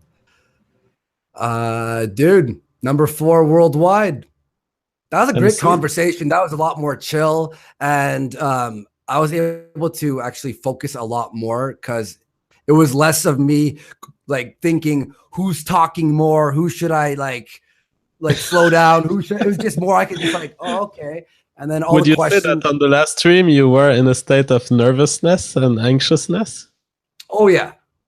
Yeah. I was completely just like, because I was honestly focused on the last stream on keeping things as chill as possible. In fact, you saw that thing, Sargon, sorry, at the end was like, oh, I'm going to leave now. This is not what I wanted or whatever. And you saw what I did there. I had to reel it in. I like chilled it out, and then like you stayed for another half an hour. It's a skill, yo, making sure no one just like fuck this and like leaves the stream. You know what I mean? Like, guys. But it was such high level fighting between the two that there was no way we could introduce. I mean, you could have muted people, but these guys are good enough not to be muted. So it was very. I was as nervous as you, but I kept my cool because I looked back at it and my comments, I still agree with them. I think I spotted the right ideas to summarize, and I did a good job in my view. So I'm happy that I could do that even under the stress and under the awe in front of what we were seeing. Well, it's like also people are like, yo, you're number 1 worldwide right now. I'm like, oh my God. And you. I'm like, oh no, there's people watching this. It's like, I don't want to fuck up. And then I fuck up on Loki, Locke. And then, by the way, Kronos, the dude who takes our streams and chops them up in 10 minutes. Everyone check him out, Kronos. Yeah. Awesome dude. He just posted, he did best of super chats. It's just me stuttering and fucking up words. Some of the chats, can Andy read? I can't say G's. Like, that's why I saying Sargon. Like, that's why I always stutter Sargon, right? Because I have to like slow it down, and there was a G in there, and I'm like, not only do I have to like learn how to pronounce this, but I have to try and not stutter as well. So that was very interesting. And yeah, P.S. everyone, fucking number 4, that's insane. By the way, we have Rush Vik coming on soon. I'm going to be planning a day with him to debate. Rush V, if you don't know, he's very controversial, beyond MGTOW, like next level MGTOW. You're like, what? Even MGTOWs are like, what the fuck, dude? Chill out. So that's going to be interesting. And it's Mike. Sorry, I can't pronounce his last name. Mike Eknock. Mike Enoch. Enoch. He's a radio show host for an alt-right radio show, and he wants to come on and debate. So I'm in talks with him right now in DMs. Honestly, we have to still I'm getting my gears together to like organize and schedule everything, but we have some awesome fucking shows planned, and there's a few other ones too, but I'm not gonna announce before we figure it out, right? I'm pumped, dude. Yeah. This is crazy shit. And man, everyone in the super chat, exciting. Guys, help support the channel. I know Cult of Dusty right now is reeing in his fucking goddamn Twitter. Fucking Andy, piece of shit, making money. Fuck you. Fucking. It's very sad what happened to Dusty when he started complaining against Sargon. I was like, this guy went crazy at some point, because there was a time where he was attacking religious people. He was filming religious people on the street and trying to trigger them in some ways. But he moved on to claiming that Sargon was a conspiracy theorist just for thinking about what could have happened in 9/11. And now he's moving on to you. I just think, like my theory is he's like, pretty, I don't want to say irrelevant, and he just stopped making videos, right? He makes one video a month now. He doesn't get his ideas out there, and he's always been bitching at me for being an anti-SJW. Why are you talking about that? We have to talk about Islam, Andy. And then now he's mad that I do this free speech platform thing with you. I don't know how to make him happy. I don't care. Personally, I don't care. I wanted to have him. By the way, I wanted to have him on the show here, right? You know how he was bitching about super chats. So he's like, I don't want to be on your show, Andy. We have to find another place if you want to talk about it. I'm like, all right, fine, fair enough. He's like, how about my channel? And I'm like, sure. Then he tweets out, you're gonna have to teach me how to do super chats. Oh, he doesn't have an issue with super chats as a whole. No, he has an issue with you getting the super chats. Oh man, that's fucking jokes. Do you want to take a 3-minute break and then come back? Well, I'm good. So if you want to display, just display the chat screen. Perfect. I'm gonna grab some water and just. All right, let me. Jesus Christ, dude! Oh my God, we have to pound through these pretty fast. Let's do it. Let's fucking do it. I'll be back in 1 second to fill up my water and stuff. All right, there you go. Let's get started from the top. Yeah. Eternal Nemesis, US 1488. Adam 1488, Jewish genocide cannot wait. Warski is not the hero we needed, but the one Mr. Mitaker created. Hashtag Ripash Bros. Christopher Paulson, US $5. Fuck David Pacman. Also, why does nobody address his extremely that we've read already? Sigmund the Persian, someone I consider a troll, and I don't interact with him anymore, but now he's paying, so I guess I am. £5. Tell JF to take me off his ban list. Like, what the fuck? It has been 6 months. No, it's not been 6 months yet. Vladimir Dragonov, $2 US. Here's to hoping that Magog conquers us soon. Magog? You mean the Quebec City Magog? Remnants of Romanov, US $10. Andrew Aglin, that we've read earlier in the stream. Peter Hines, US $5. Styx, please do a nip slip. Perpetually dissatisfied. $2 US. I want to battle Spencer on your channel one day. Maybe one day it will be your turn. Joseph McEvoy, $10 US. Keep up the good work, amigo. You're on the way to becoming an internet superstar. Extraneous, $2 US. Ryan destroys fart huffing blank slaters. Yeah. Did he do so on our stream today? I don't know if he destroyed them. But yeah, he has good argument, yeah. Remnants of Romanov, $5 US. Anglin, self-proclaimed Nazi versus Ben Shapiro, Jew. Ultimate Showdown. Lacey Han, US $5. Styx, would you consider doing one-on-one chats with donating Patreons like Jordan Peterson does? Also, chat I'm starting my YouTube soon. Can I get some subs? So you can subscribe to Lacy Han. Bold like a leopard. Leopards are bold.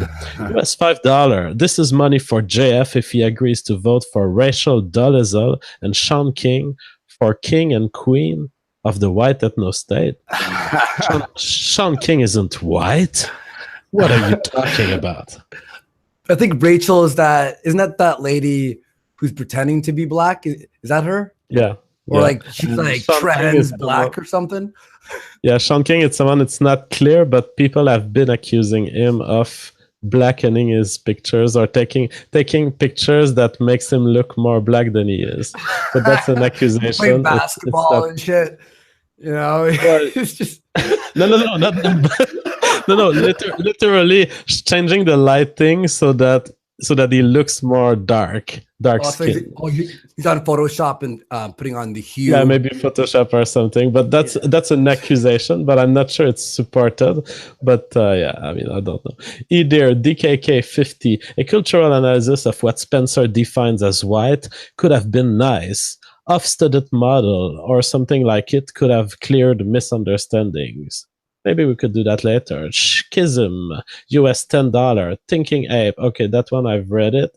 Gabriel Lopez, 200R. Andy, you beautiful faggot. I'm really glad you found a way to a happier place with your channel. Wish you even more success in 2018. Yeah, that one you read. Yeah, Every Arms K, 2000. $200, by the way. Holy fucking shit, man. Thank you so much. Here, I'll wait a bit if you want. We read that one. That was the Vadim is talking nonstop shit. So, thank you, Heavy Arm. Yep, I know he doesn't stop. Joe Blow, $2. Adam, if it's Hasbro, it's dead, bro. Warpath, Warski. These nicknames just get more convoluted. But I was on 4chan yesterday reading them. I'm like, someone made like a huge list of like 100 of them. I'm like, holy shit. I saw you did one for Dave Rubin on Twitter, right? What did I say again? I forgot. I think you said something like, Dave Rubin, I'm for free speech, but not when it's for the alt-right or something like this. Dave, yeah. A white male, 1488. Will Sargon ever say if Lawrence Fishburne is white? Will he take the red pill or the blue pill? Theoden Urgaja, 20 sec. Save Sweden or nuke it. 1 or 2 for N. For nuke, I guess. Romulius, 12, $10. Thank you. Striker Quiet, $2. Warski, Mittens. Don't know what that means. Rat Resistance, 50 knock. Just want to say that Styx was the best in that debate. Looking forward to the new setup. Getting ready, man. Keep it up. Jesse James, $5. I really want you to explain how the alt-righters differ from Hitler's version of National Socialism. I am making a video and I see a lot in common. Good question, but I mean, Hitler actively implemented what seems to be a genocide. I don't think the alt-right are talking about this at all. Maybe so if the only similarity is a form of racial preference. That's pretty much the only similarity. All right. Where am I here? Was it this one? Yeah. Jason Perez, $2. What does it mean to be white? I think we talked about that a lot already. Yeah. But James Coley, $20. JF, I made a comment about you on Twitter. I have to try to keep a certain amount of integrity. Okay, this is the slander shit that Destiny is saying. This is fucking bullshit. He posted something that was not fucking true. Yeah, I think you want to move on from that, right? Yeah, I mean, I don't care. It's just, yeah, you can repeat these false allegations for 2 weeks if you want. They don't become more true. I'm not guilty of any crime, nor have I ever made love to a 10-year-old. So yes, fuck yourself. Interest and Hero, $20. The alt-right movement of the United States should just move to New Hampshire, Vermont, Maine, and Mass to consolidate power with 1 million men. You could establish a beachhead politically in the region. Take over Lily White. Vermont? Is that Vermont? I think it's Vermont. Maybe I don't know what beach. Yeah, Vermont is often quoted because it's a state that can be separated. It has a right to separation from the U.S. Oh, interesting. Jason Perez, $2. World fascist government when? Gunther Ada, $5. You all keep talking about extremes and idealistic nuance. Why does nobody address the most obvious pragmatic next step to liberty, which is secession? Okay. All for it. Too many accounts, $5. Hey Andy, when is your partner Chris mistaken for Gage and Warski? I hate to think that you two are having a spat. You make a lovely couple. No, I talked to him for 45 minutes today. He's organizing a lot of the future debates by looking at the emails and organizing everything for me. So he's still helping out. Simon Wilkins, $5. What kind of posts should I tag you in on Instagram? And have you seen the one of your head on the football player or skiing in Nazi Germany? No, but there's a lot of that going around. Rat Resistance, 50 knocks. Styx, what do you think of the Taoist conservatives' view on ethnostate is? I don't know what that word is. Taoist? Is that how you pronounce it? Taoist. Well, in French, it's Taoist. Yeah, I don't know in English. All right. Lord Thorax, 2 Libras. Can we get thinking ape on? I'll try and reach out. Yeah. You've been recommended a lot. Nice. Tim 0307, $20. Spencer kept avoiding the question, what is white? Oh yeah, we read this one and we answered it on the show. Yep. Okay. Etherscan Falifel. It's an intense name. $20. Dusty. Pac-Man and Holt were right. Ever since my first spoon clank, I've been sig-hailing and goose-stepping nonstop, but at least my cock grew its foreskin back, and it's a solid 10.2 now. I'm so happy for you. Yeah, congratulations. Decay, $10. Please discuss the possibility of maintaining cultural homog. Oh yeah, I read this and I fucked up that word. Ernie Craw, $5. Andy, what are the chances of having spent? Oh yeah, I read that one too. Max France, 5 Libras. So you want to bring apartheid and there's the G, segregation, for fuck's sake, my mouth can't fucking work. Back JF, it didn't work the first time. Why would it work again? It also violates people's rights. To clarify, I do not advocate for apartheid, and in a society, in an ethno-state, I would never violate rights of people based on their race. I believe in the equality of all citizens. I was suggesting separations. So I was suggesting that some state of the US may separate and become ethno-states. All right. Theoden Urasha, 20 sec, feel abused, Styx. Say that to my people, the Swedes. Braving Ruin, I think we read this, no? Yeah, we did. We read that one. Okay, yeah. I think we did. Braving, thank you so much. Yeah. Striker Quiet, $5. Bullshit Styx. The government issued warnings about the stemming the black tide of Africans. Jugo 617, $5. Fuck your sophistry. Sophistry. Sophistry? What's that word even mean? I don't know what that fucking shit means. Sophistry, it's a discourse. Yeah, it's a discourse tactic where you are essentially using bullshit words to make it. It actually encompasses any tactic that you may use not to get to the heart of the matter and the truth of the philosophical concept you're talking about. It's essentially bad philosophy. Sophistry. How do you say it? Sophistry? Yeah, sophistry. Sophistry. It's like when I learned the word facetious. When I learned what that word meant, I just started using it all day, every day. Like, oh, fuck, stop being facetious. I'm like, I'm so smart, dude. Now I'm going to start using that word. And hypothetical futures. Oh, my God. Could you guys, like, make sure when you write these, like, use the grade 6 phonics book? And that's the maximum you can fucking use that shit, please. You want me to read a few? Yeah. Jugo 617. Sure. Fuck your sophistry and hypothetical futures. 33% global population to less than 6% in a few decades. We just want to survive as a species. Paul Paddock, US $50. Why do you think Sargon and leftists have no issue with that one we read?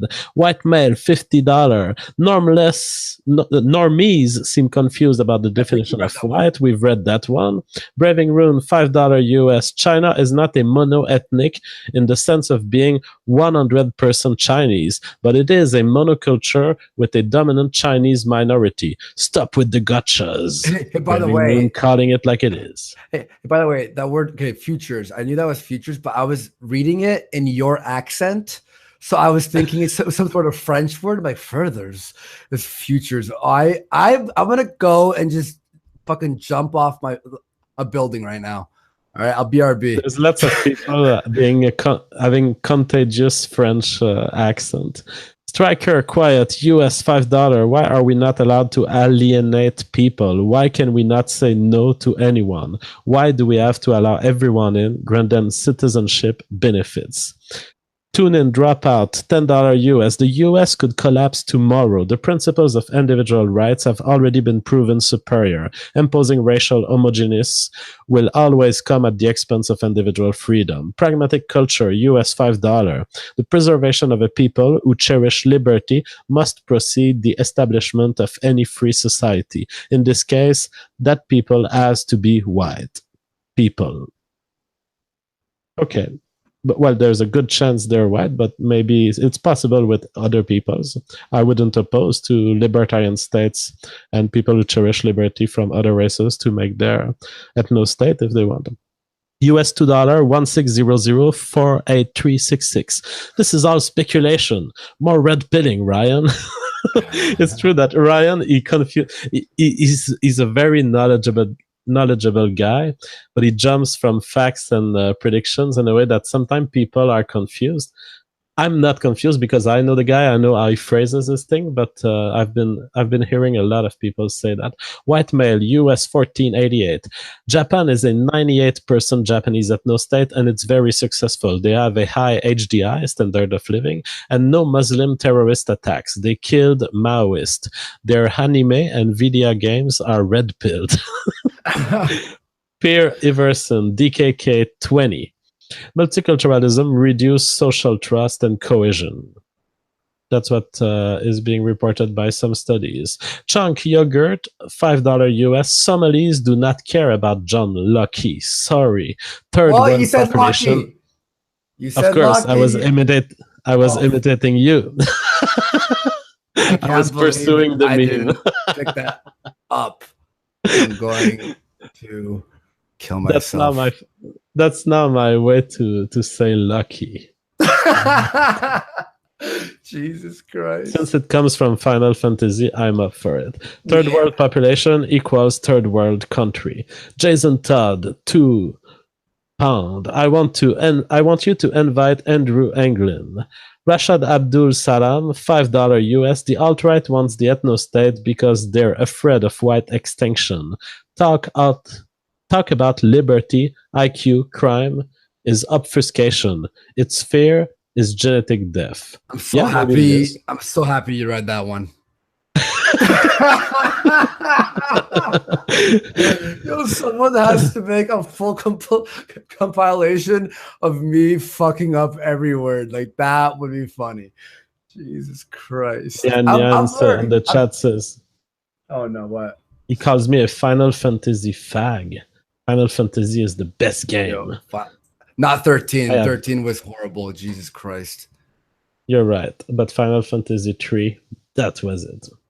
3, Gabriel Lopez. 7, 8, 9. We've read this amazing super chat by Gabriel Lopez earlier. Pluto Anocrat we've read.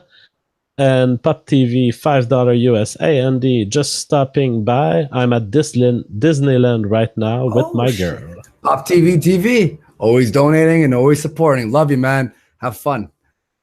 Garm93, €5. Styx consciously omitted wearing a shirt this time to throw Ryan off track. I think it's pretty much in Styx' usual clothing. Adam Sanwarski, US $10. Why would you want to live in a state where everyone has the same mindset? That's like owning an ice cream parlor that only sells vanilla. I guess you meant vanilla. Okay. I'll read a few. Maybe, yeah, go ahead. Yeah, struck it quiet. $2. Yeah, why would anyone want peace and stability? Reclusive Duck, 2 Libras. I know that's pounds, by the way. It's just a joke I do. Adam, I'd gas the Jews to get more views. Warski, Jesus. Garm 93, €5. Styx thinks excluding non-whites would be a detrimental to the economy. He kind of defeated his own argument by using Rosteda as an example. Rhodesia. Rhodesia. I'm gonna be like in like 2 years. I'm gonna be really smart. But right now, it's like this is like a fucking like a special needs kid who's just joining in. Hey guys, Rhodesia, I'm learning. Philosophical zombie 50 sec at Styx. Make democracy care about the fundamentals. Democracy is to blame for all this shit. It will also have to solve it. Fuck culture. Look at JBP. Will Miller, $5. Wouldn't the fact that Chechnya, Somalia, and Syria all have the same culture despite different genetic backgrounds mean that ideas influence culture? Yeah, what about that? Like, do you think that like culture can trump race, or what do you think? I mean, to me, I don't differentiate between the issues. To me, people carry information between parents and offspring, and some of it is by genes, some of it is by devices in their brain that project information. So I don't deny the division of both, but also their interaction so much that ultimately it's one reality. You have ethnicities, they carry information, they pass it to their children. Some of it is encoded in the DNA, some of it is encoded outside. All right. Black D Dragon, €5. We have to invest into faster than light space travel because white people need their own planet. Spencer Caton, $2. Where Sargon did ISIS forget again? Don't threaten, like, don't do any like murdering things. That's not cool. But I think they might have chopped off his head. I'm not sure. I'm just joking. Spencer Caton, $5. Styx, what is your opinion on ethnic autonomous region inside the U.S.? Did he answer that? I don't think he did. No, I don't know. We could ask him later. Yeah. Schism, $5. Regarding JF's mentioning Persians could be considered white, Nazim Nicholas Taleb made a solid argument that even Jews are very close to northern Mediterranean. I'm not aware of the classification of Jews. I would need some research on that. All right, Casper, 50 sec. A group enforcing its will always be stronger than lone individuals. This is a reality, and your principles won't change it. James Kratos, 777, $5. Thank you. Tidin Uraj, 20 sec. Ariane is best pony. All right. That's a pony. How do they call them? The bronies? Oh, the bronies. Oh, okay. Yeah, the bronies. Yeah. Yeah. Fred Keybox, $10. We want to be rid of people of color because we pay $750,000 for each black and $600,000 for each non-white Hispanic over their lifetime. It has summed to the national debt, not the deficit. Is that true? Oh, I don't have this kind of number. I think you can calculate these numbers in terms of cost of social welfare, but I'm not aware that. I don't know. I cannot even judge the accuracy. Mm-hmm. Zimmy and 9, $5. Ryan, do we really need an explicit white-only state? Would requirements for no criminal record, illiteracy, and no welfare recipients do the same thing? Faisal N, $10. I asked Spencer last stream. He don't want all ethno states do like no immigration or government programs instead of all this alt-right only white laws. He said it's the same thing, but that's my point. $20. Rhapsody Man, 2000. JF, would it be more appropriate to call yourself a communitarian than a libertarian? I cannot parse your views on an ethno state with the ideals of libertarianism or of libertarianism. I've talked about this on the Braving Room stream, so if you want to go the most recent, but essentially libertarianism is in no way conflictual with ethnostatism or alt-right thinking. All right. Hawker Smith, 71, $5. Styx, I sent a message regarding your upcoming Phoenix trip. The offer of transportation, security, etc. still stands. Email me. Just try emailing him. I know like him, like me, for example, I'm more like private. I'd rather just do everything on my own. Not to be harsh or anything. You just have to be careful, right? But yeah, email him and you can talk to him and see what's up. Theodore McCarthy, $20. Styx is just moral fagging. The real answer is yes. We are going to kill tens of millions of non-whites. If Styx doesn't want this to happen, he needs to offer a viable alternative to ensue the survival of our people. That's a horrible statement. I'm not for that at all. What do you think? Well, yeah, I mean, he's no, I'm certain I'm not against. I'm against any form of violence, and I don't think that the ethno state should even change the rules for black and white. If you are a citizen in the ethno state, you should have all the rights. Larry Steele, $5. The founding fathers didn't know exactly what was going to happen before they even fought the revolution. How irresponsible. A border prince, 5 libras. Adam Moscow before Christmas. Warski for the next show. Have Styx. Who's that? Alternative hypothesis, I suppose. Yeah. And Yeah. to discuss ancient aliens, Sumeria, origins of humanity for the lulls, please. Maybe one day we'll do a fucking. We do have to make a stream about life and life in the universe and astrobiology. That I would would nice. love that shit. That's an awesome topic idea. Doobie Doob, $20. I'm a mod on the largest political server on Discord. Would any of you consider coming on for an Ask Me Anything? If so, how do I get in touch with you about it? Here's a link for reference. Would you want to head on? I'm open to the offer, so just contact me on my Discord, discord.jfg.world. You can send me a DM and we'll see. Yeah. James Kratos, 777, $5. What economy is an ethnic state? How would a military be organized? Is the alt-right anti-American? What economy is? Well, I don't think it is anti-American. Yeah, it's a lot of things to unpack there. Thank you very much. Appreciate it for helping. Styx Quiet, $5. Styx Striker Quiet, rather, $5. Sorry, I was reading Styx's name when I said his name. Styx is violent cleansing of whites. Also, Styx, you can't just violently throw out the invaders. The Crimson Satyr, $5. Can you quit using ethnicity and race interchangeably? JF, are you not racially French, but ethnically a Quebecois, despite being nationally Canadian? I used it interchangeably because I include in the concept of race the things that you can carry in your brain, in your culture. So that's also inheritable in another way than DNA, but it's still heritable.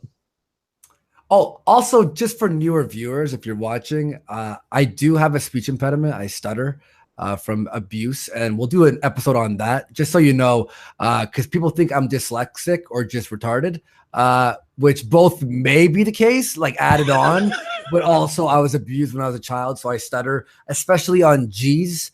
So if you could stay away from G's when making super chats, that'd be fucking great.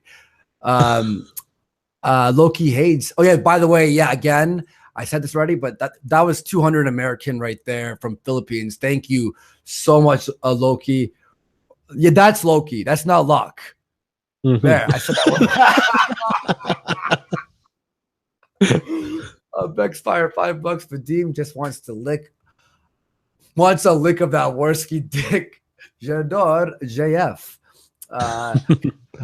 Kareem said $5. Rome wasn't planned in a day.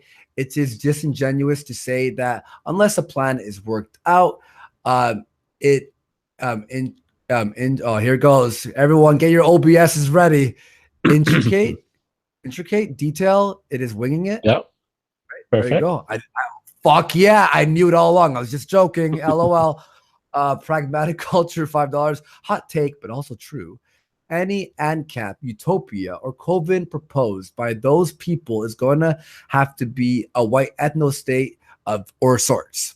Do you want to read the rest? I'm gonna fill up my water because my mouth is all dry and shit. Stinko. Unyielding defiance, £10. Heavily tax non-whites for having kids. Give tax breaks to whites for having kids. Many will leave of their own accord, and the state will be overwhelmingly white eventually. No need to deport necessarily.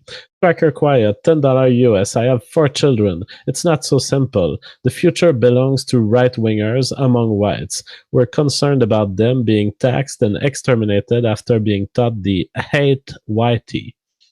Redzul of Nodzenberg, £10. Is the idea of race really that important? The way I see it, Sargon being an individualist focuses on the idea that of people being human other than people just being segregated into different races.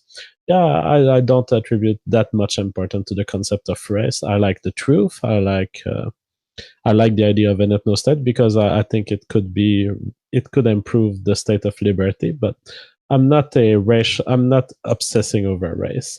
Braving Rune, $5 US. Wilmot Robertson coined the term ethno-state to mean a state based on ethno-cultural continuity.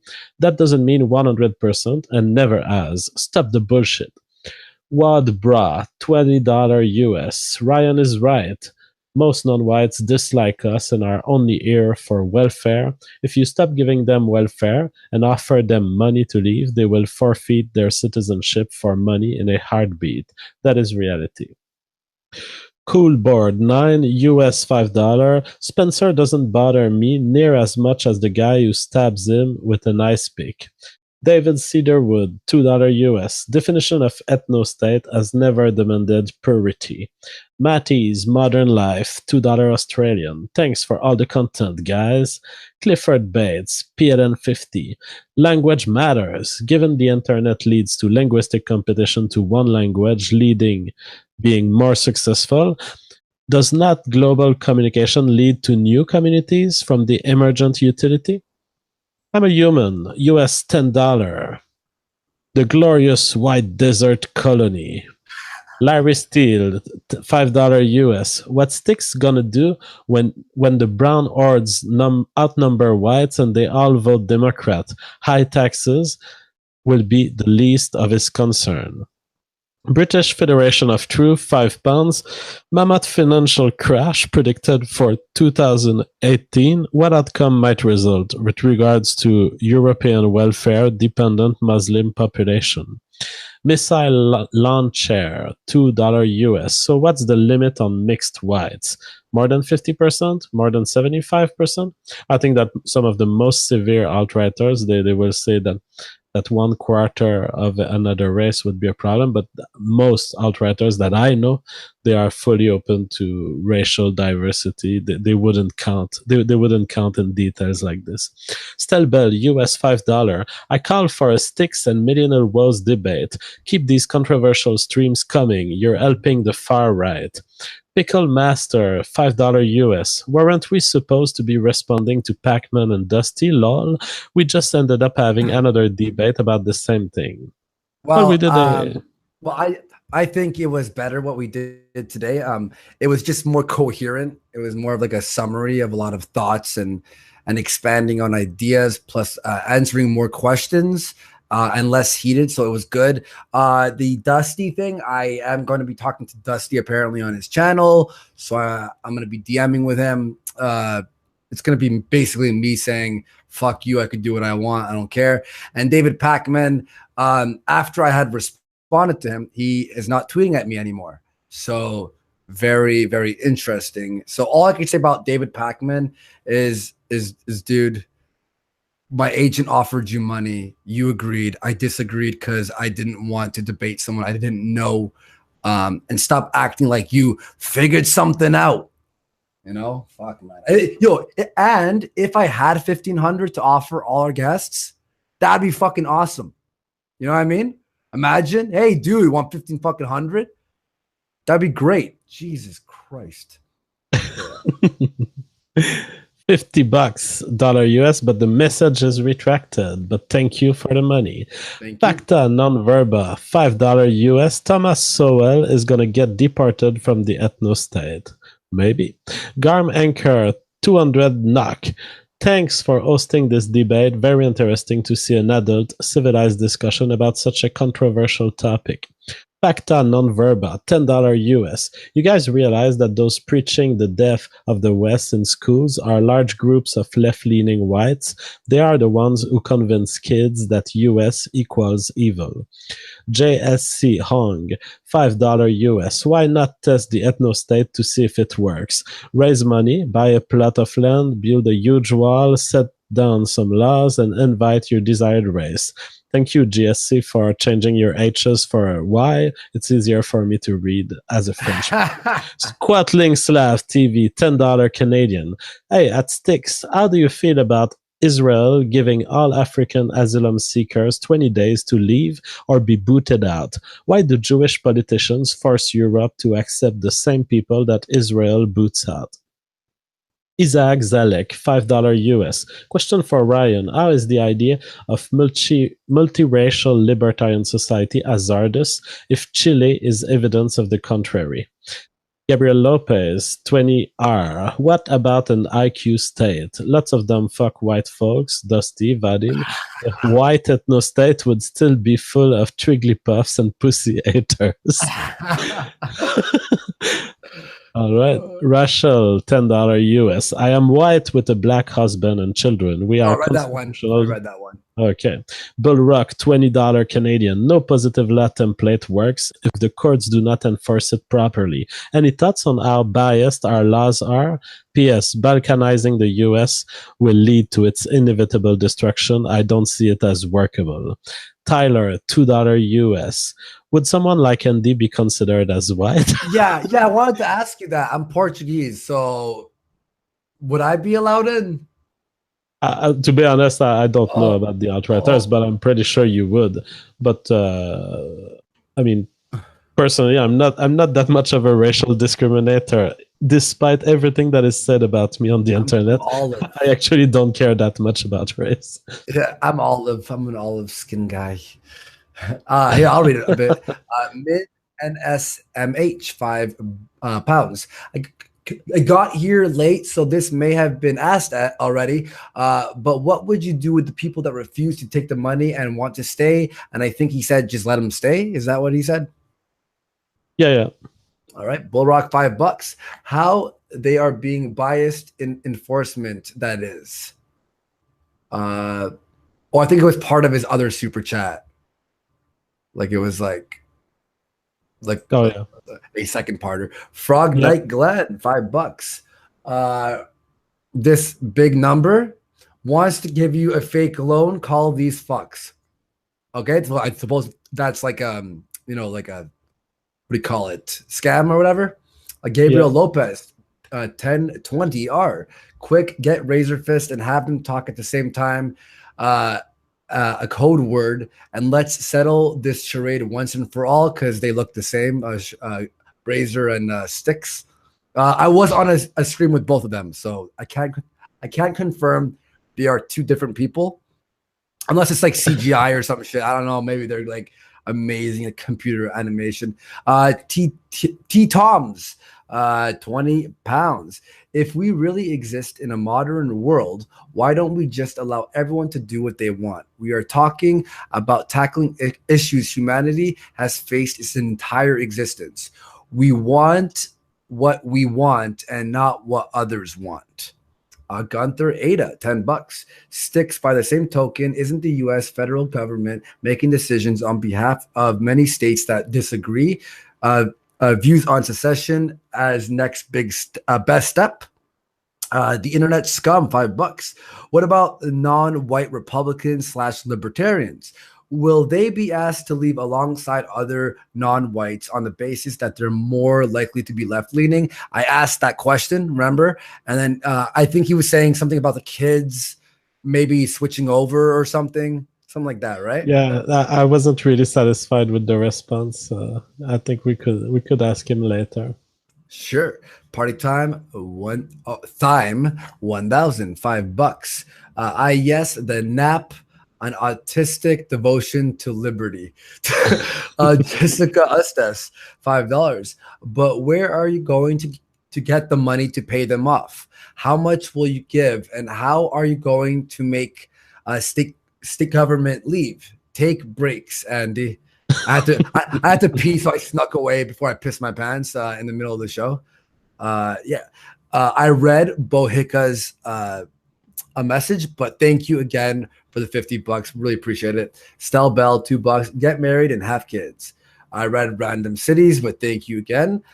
Sigurd Hal Dorsion, $5 at Random City. So it was a response to this about why don't you leave America and have your own ethno state. It says can't work under another country's rule, but some world nations tried to take over an island in the Caribbean like 30 years ago. Didn't work. Party time, $1,000, $5. Moonbase, white race.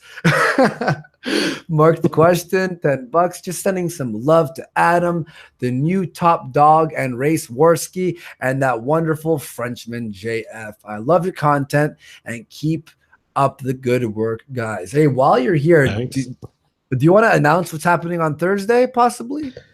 Yeah, on Thursday, I break the ice with Andy. I will be in the studio, and I will come. I will come holding him in my elbow, and I will be touching his hair, and I'll be like, "I love you, Andy. I love you, and I'm beside you physically." Oh, someone clip that. Send it to Medicare before he renders his video. It's out at 11 o'clock Eastern today. Thursday night, we will be in studio. Yeah, man, I'm fucking pumped, dude. So Garlic Knight Drew, $2. A very productive debate by far for the alt-right. Gabriel Lopez, $10. Too much work to make an ethno state abroad. Sounds awfully like Jamal there, my dude. Secret Genius, $5. Certain people, Sargon, get too emotional and irrational when it comes to certain topics.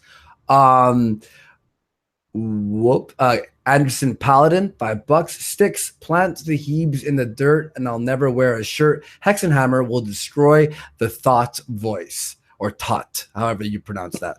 That is a new word for me. As a Frenchman, I didn't even know about this word before 2 months ago. But yeah, it's just like Czech, basically. Internet artists use it. NWO Dispatcher, $5. An uninhibited island in the southern Indian Ocean is the Kerguelen Islands, owned by the French. Hell of a place. It's cold, it's windy, but large. A Mediator Media, $5. Hey, Andy, I know you're busy, but I hope you got my DM from my friend yes, I did speak to that person, and we will. Again, I'm really packed with things, and I have to still schedule everything, so give me some time.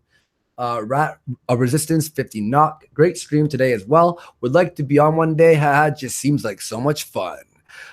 Orville 9999, $5. Make the guy that sounds like GSP, that's George St. Pierre, say he wasn't impressed. Say you weren't impressed with Sargon's performance in the public space. I added that. Sargon, I'm not impressed by your performance. On the public space.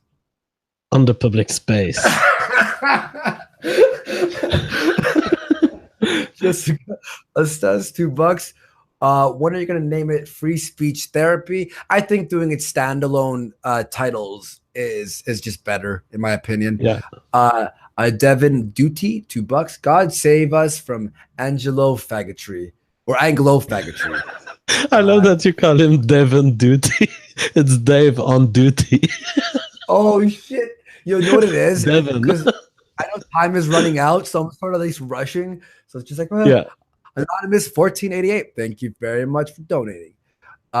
Arts Official. That's a weird name, but it's cool. 666 CHF.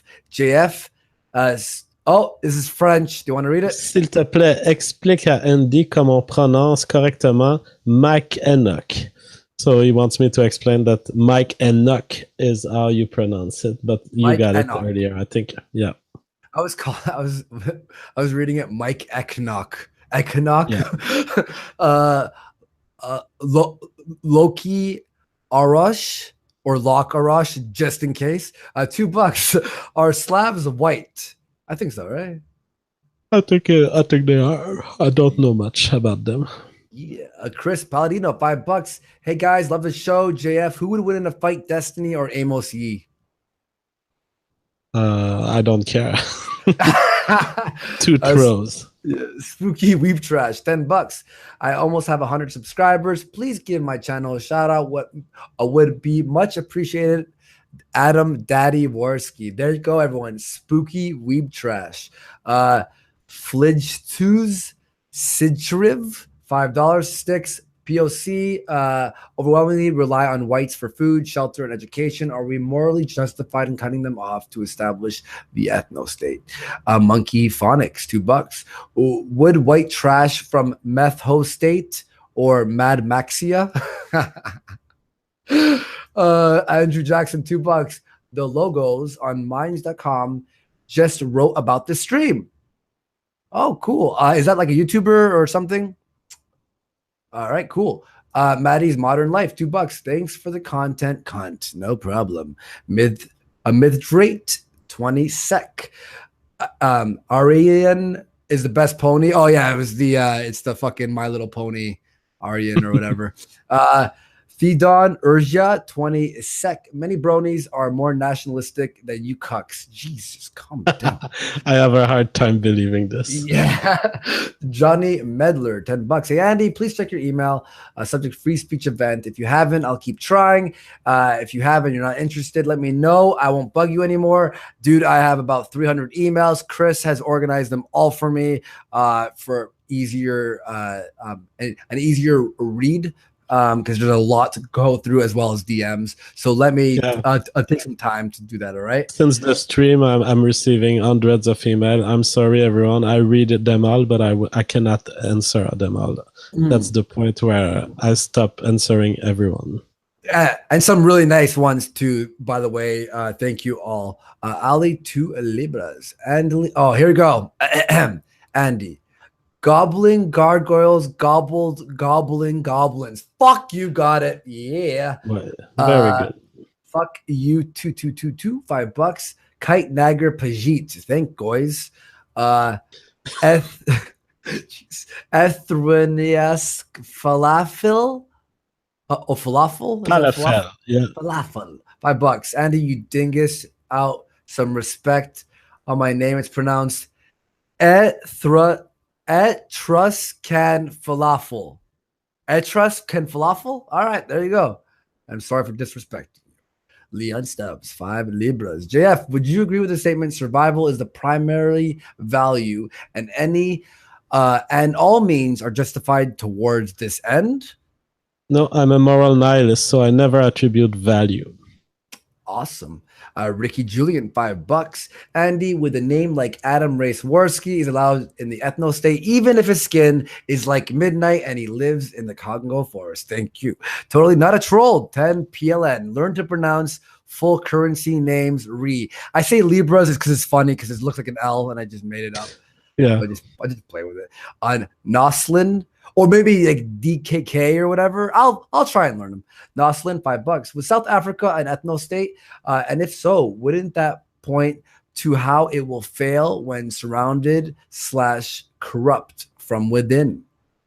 That's like there are capitalistic countries that fail. There are communist countries that fail. It's not because it fails that the model was wrong. All right, Drinsky, Vedendikov, $5. JF, in your most sultry voice, say Drinsky Vendikov makes my ding-along tremble. Drinsky Venediktov makes my ding-a-ling terrible. Oh no, let me restart. Yeah. Drinsky Venediktov makes my ding-a-ling tremble. I hope that's his ringtone. Divine Voice 20 DKK. Is JF a Holocaust revisionist like Styx? No, I'm not, but I have to seek information and I'm open to research into did we get some of the details wrong? I'd love to hear more about it, but I'm not informed on the subject. All right. And we're going to stop sharing here for a sec. interest in hero, $5. If you think the term white needs to be retired, white people are simply descendants of ancient European tribes. Slavs are European, Anglos are Euro. And last, Mr. Spooky Skeletal, $2. Day of the Rope. When? Day of the Rope. I don't know what that is. It's probably a day where we hang people. Oh, I don't shit. know. I'm not going to talk about that, but thank you very much, Mr. Spooky Skeletal. Everyone, if you enjoyed the stream, remember, again, hit like, share to people. I always have fun with JF here at the end, just reading super chats. Thank you for the support. Show is going to be great as we keep going. And thank you, everyone, for enjoying. Any final words, JF? I really enjoyed it. It was a calm discussion. I think we should have excited discussion sometime and then just relax night like tonight. It gives a good counterbalance. Yeah, and by the way, everyone, go check out Mr. Medicare's video. It will be out in 2 hours and 10 minutes. It's the final of the Kraut situation. I'm going to be in it a lot. I'm pretty sure JF's going to be in it a lot. It's going to be very interesting. And apparently, spoiler alert, he's making the finale about the stream that we had, which is going to be fucking awesome. Yeah, so everyone, thank you for watching. We love you. And we will keep you updated. And hopefully, when I schedule everything, I'll put like a schedule up somewhere, maybe like a website or just on Twitter or something, so you all know what time and who will be on. All right, guys, I love you all, and we'll see you all Bye. on the next show. Peace.